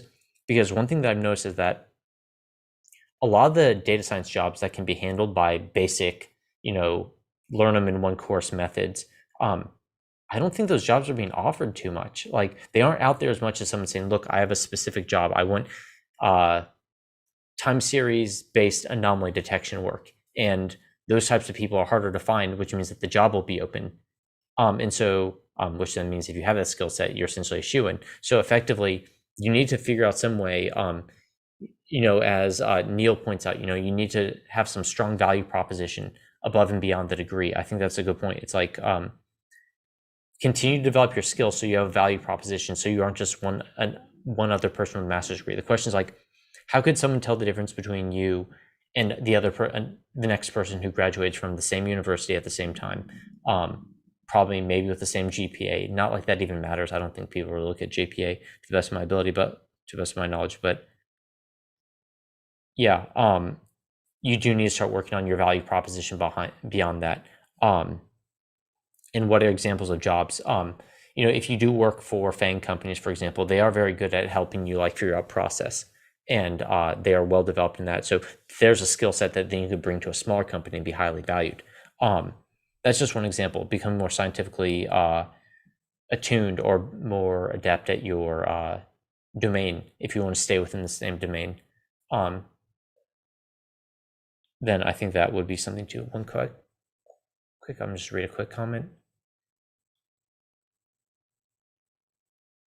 There are specific hard theory problems that would only come up in industry, though. Yeah. I mean, that's true. But I guess the question is, if you encountered one of those, would you then encounter it to your sort of hiring advantage at another place? And I could definitely see you in places where you would. Then again, my just to be for some context, my doctoral thesis is literally what I still work in industry. And it was highly applied. It wasn't theoretical. It was, patient vital sign monitoring. And I still do patient vital sign monitoring, and developing a lot of that theory. But yeah, if you can happen to hit on some of those key takeaways that are more emphasized in industry than they are in academia, that is a place where you would grow those skills.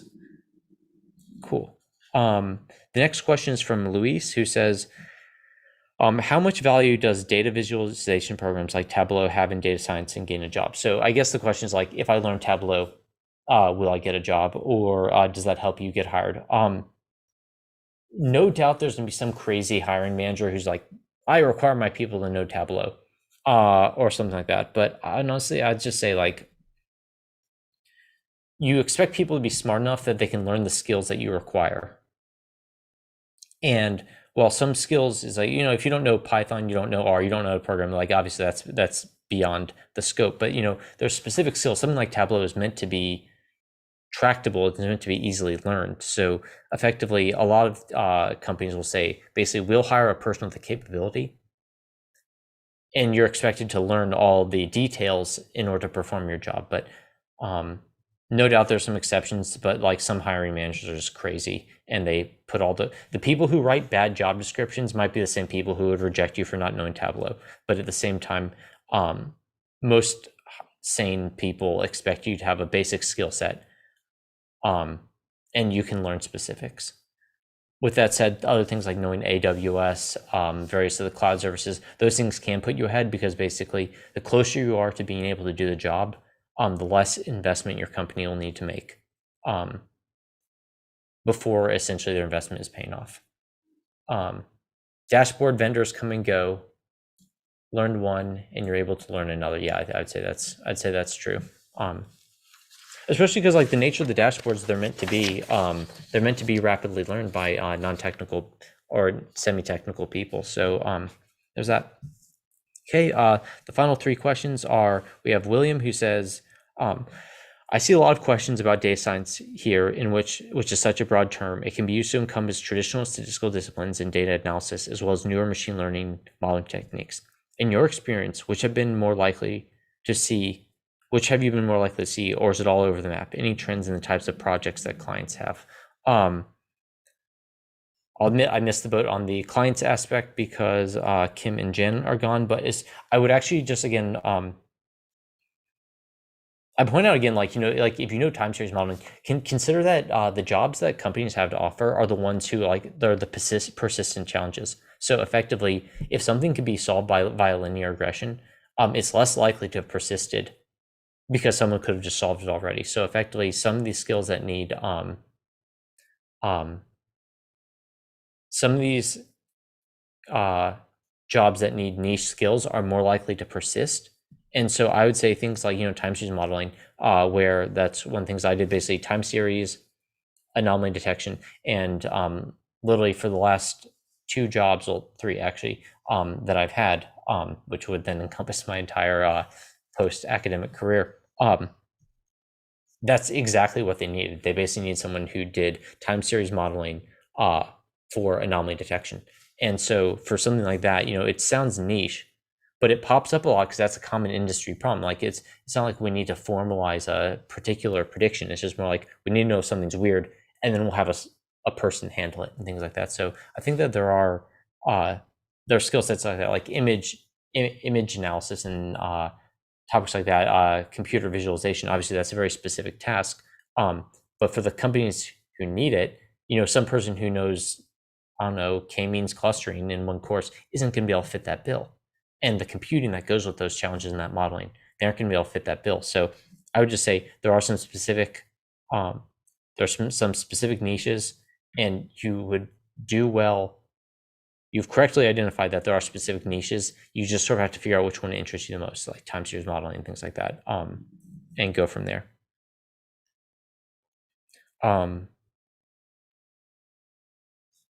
And what types of projects, I think that can also vary via industry. But yeah, I would just say the best way to figure out is look at companies that you think are interesting. Actually, it depends. If you're a grad student, probably take what skill set you're working on because it's probably niche enough already, and figure out which companies are hiring for that skill set. That might be the best way to go, actually. The next question is from Catherine.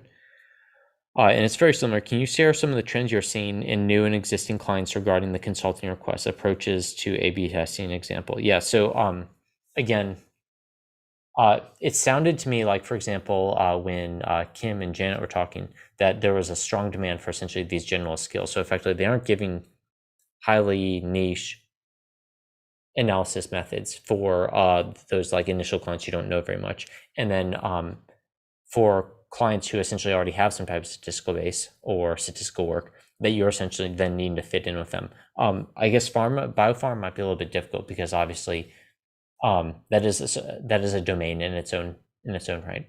But yeah, I would say things like you will have to get away from just saying I know how to do k-means clustering and principal component analysis and things like that. All those basic things, everyone's going to have those skill sets, and for the job descriptions that are written well, look for like the 2 or 3 sentences in a job description that actually matter, where they're describing the type of data and the type of problem they have.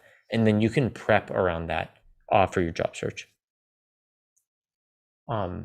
Neil says a lot of job descriptions are just copy pasted and they accumulate bullet points over time without ever getting pruned. Yes, that is correct. Most job descriptions are written by people who do not know how to write any job description, much less one for a technical field like data science. You'll see completely irrelevant things in there, and so you shouldn't take them at face value. It's also another good reason why you should just play the numbers game and spam out your resume and don't spend too much time on it to poorly written job descriptions, because if it's poorly written, they don't know what they want either. But then when you find one that is well written and you meet the requirements for it, give a bit more time to that one and really hone in on that one, because then you would actually have a chance, and there's less likelihood of a crazy person being on the other end reading it. Cool. And the final question is from Dante, who says, in your opinion, what domain knowledge happens to be most useful to data science in general? For example, health policy, finance and markets, economy, energy and climate, etc. I'll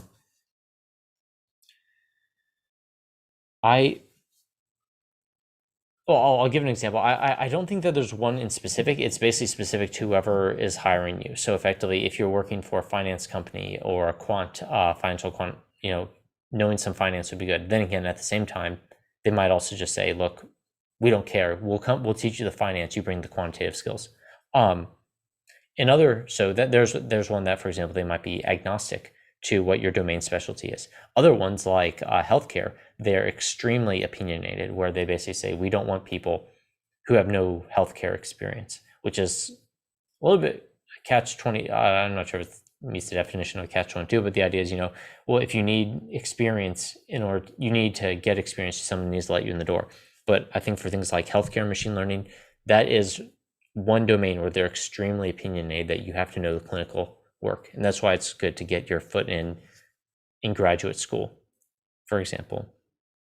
But yeah, they're hyper opinionated. That's one of the ones where I think if you came out with a PhD, you could have a PhD, and if you're applying for a clinical machine learning job, you would run a good chance at not getting it, unless the company is basically saying, we're going to view you as a long-term investment, or essentially maybe shift you off to some aspect that isn't really requiring you to have healthcare knowledge. But yeah, I think that's that definitely meets the extreme, where for people in healthcare and the life sciences, they are much more opinionated and requiring you to have that experience. And that's about it. I'm going to quickly mute, take one more sip, and then just scan through the questions and just see if there's anything left that I personally can answer.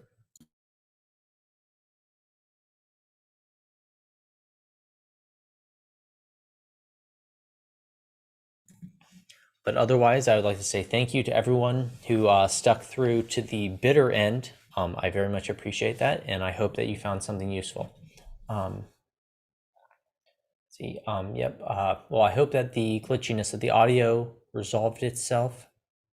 I'd be curious to know if it was all of them or just one particular speaker who had glitchy audio. That would be helpful, because obviously I'd like to get better at debugging this in the future. How's work-life balance as a consultant for a company versus working for yourself? I can't answer this really, but I do know that there is something nice when you're on salary, you get paid either way. When you're a consultant, effectively, you do have to be working in order to get paid. Or at least very short term.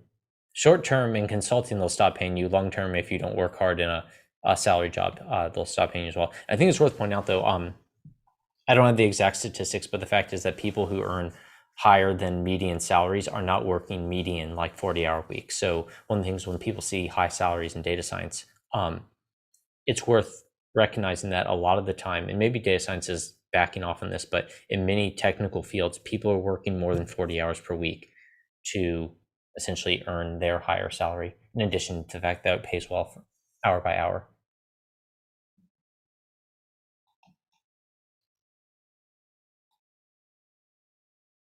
Are there many opportunities for students to gain experience with consulting outside their academic institutions in the form of internships and part-time positions? Yeah, I think that internships and things like that are something that are a great opportunity for students. And that's one of the places where, for example, if you want to work for a FANG company like the Facebooks, Apples, Amazons, Netflix, Googles, even if you don't want to be there for your career, doing an internship with them, one, might pay pretty well, but more importantly, it'll give you a good skill set. And it's a good time to learn that skill set. Essentially the organization that goes into these like well-run data science machines. So yeah, I mean, there's a ton of internships out there for companies.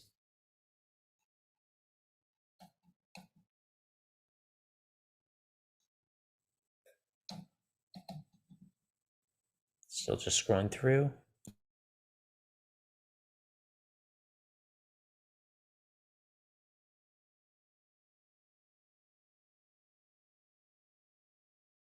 One was, how difficult do you find it to communicate statistics to collaborators, clients not having trained statistics? How do you handle situations like this? And I would actually say very quickly, this isn't a question just for people in the consulting field. This is for essentially anybody who is working like a job in a company that isn't entirely data science. So you might find that, your boss might have very little training in statistics or data science.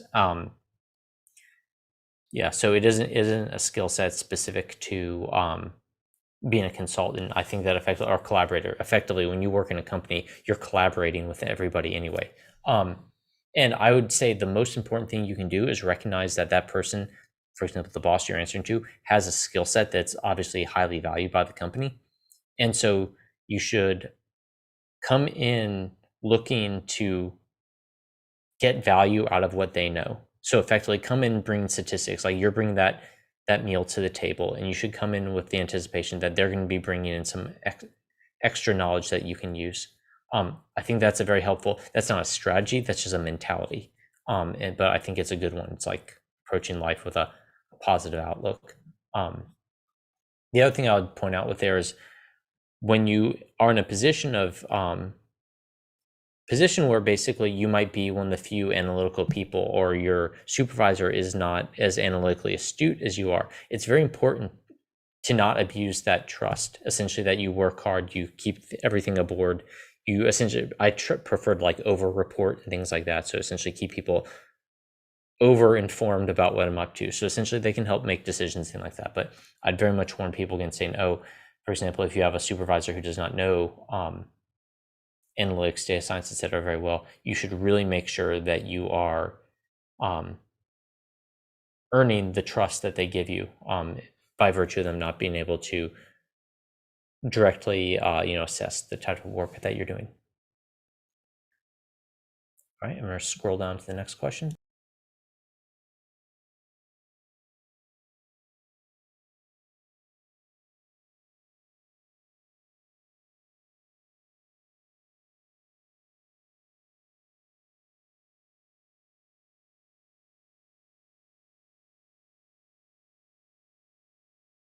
Here's a thing. I think it would be tough. There are a lot of self-taught programmers out there who could come up with a way that, and eventually focus on more data analytics work. Yeah, so I think one of the challenges that there's this desire to essentially be self-taught. And while I don't think, so I don't know, there's sort of a confluence of issues here where effectively, I'm not sure that academic institutions are the best place, for example, to teach, the like professional program that's needed and how to operate like that. Most of the time they aren't training people like that, unless, I don't know, maybe they are and they started yesterday, but I don't know. I've not seen them where people are coming out printed in these like minted industry ready skill sets. And then when you move away from programming, like for example, software engineer, and now talking about data science, maybe the engineering or the programming skills aren't quite as needed, given how high the actual programming skills of like software engineers are, good ones. But then there's all the analytical work that you need to know. And so effectively, like if you're going to be totally self-taught, just understand that you're not just going to be, for data scientists, you're not being self-taught in just one domain. You're being self-taught in the programming, in the data analysis, the scientific domain. And there's a lot of those things like that's way too big of an ask. You're too bound to go off on the wrong foot. So instead of self-taught, there's other things like I don't think that, for example, Udemy courses are entirely self-taught. You might pick up bad habits that you won't notice until you work at a job. And it's sort of hard to self-assess what your bad habits are. But at the same time, by trying to be totally self-taught, you're probably putting yourself at a massive disadvantage. And you're almost guaranteed to develop bad habits. So you will need to find something like a brace or to counteract whatever bad habits you might develop.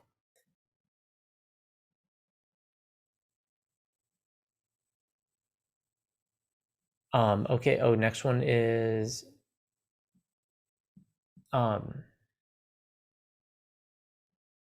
what's the relationship between biostatistics and data science? I think that biostatistics is a domain of statistics that is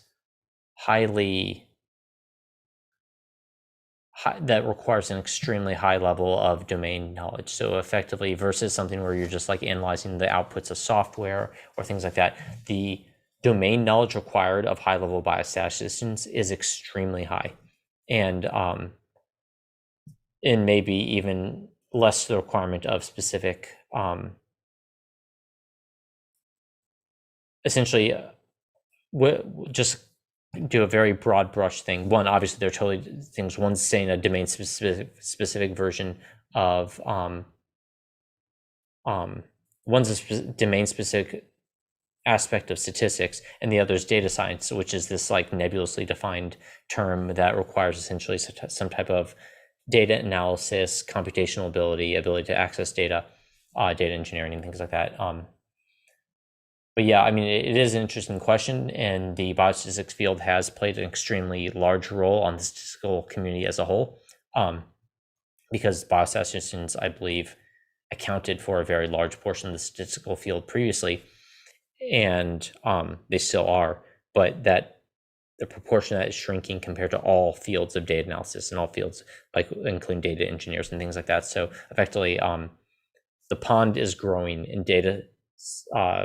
Biostatistics was previously, I think, a very large, very, very large portion of that pond, and now it's smaller, but still obviously very important. It's not even shrinking. Biostatistics is still growing as a field, but the rest of the data analysis field is growing too. Anyway, I wouldn't, it'd take me too long to go into that, but it is something I've been thinking about a bit. And now, just very quickly trying to find my place.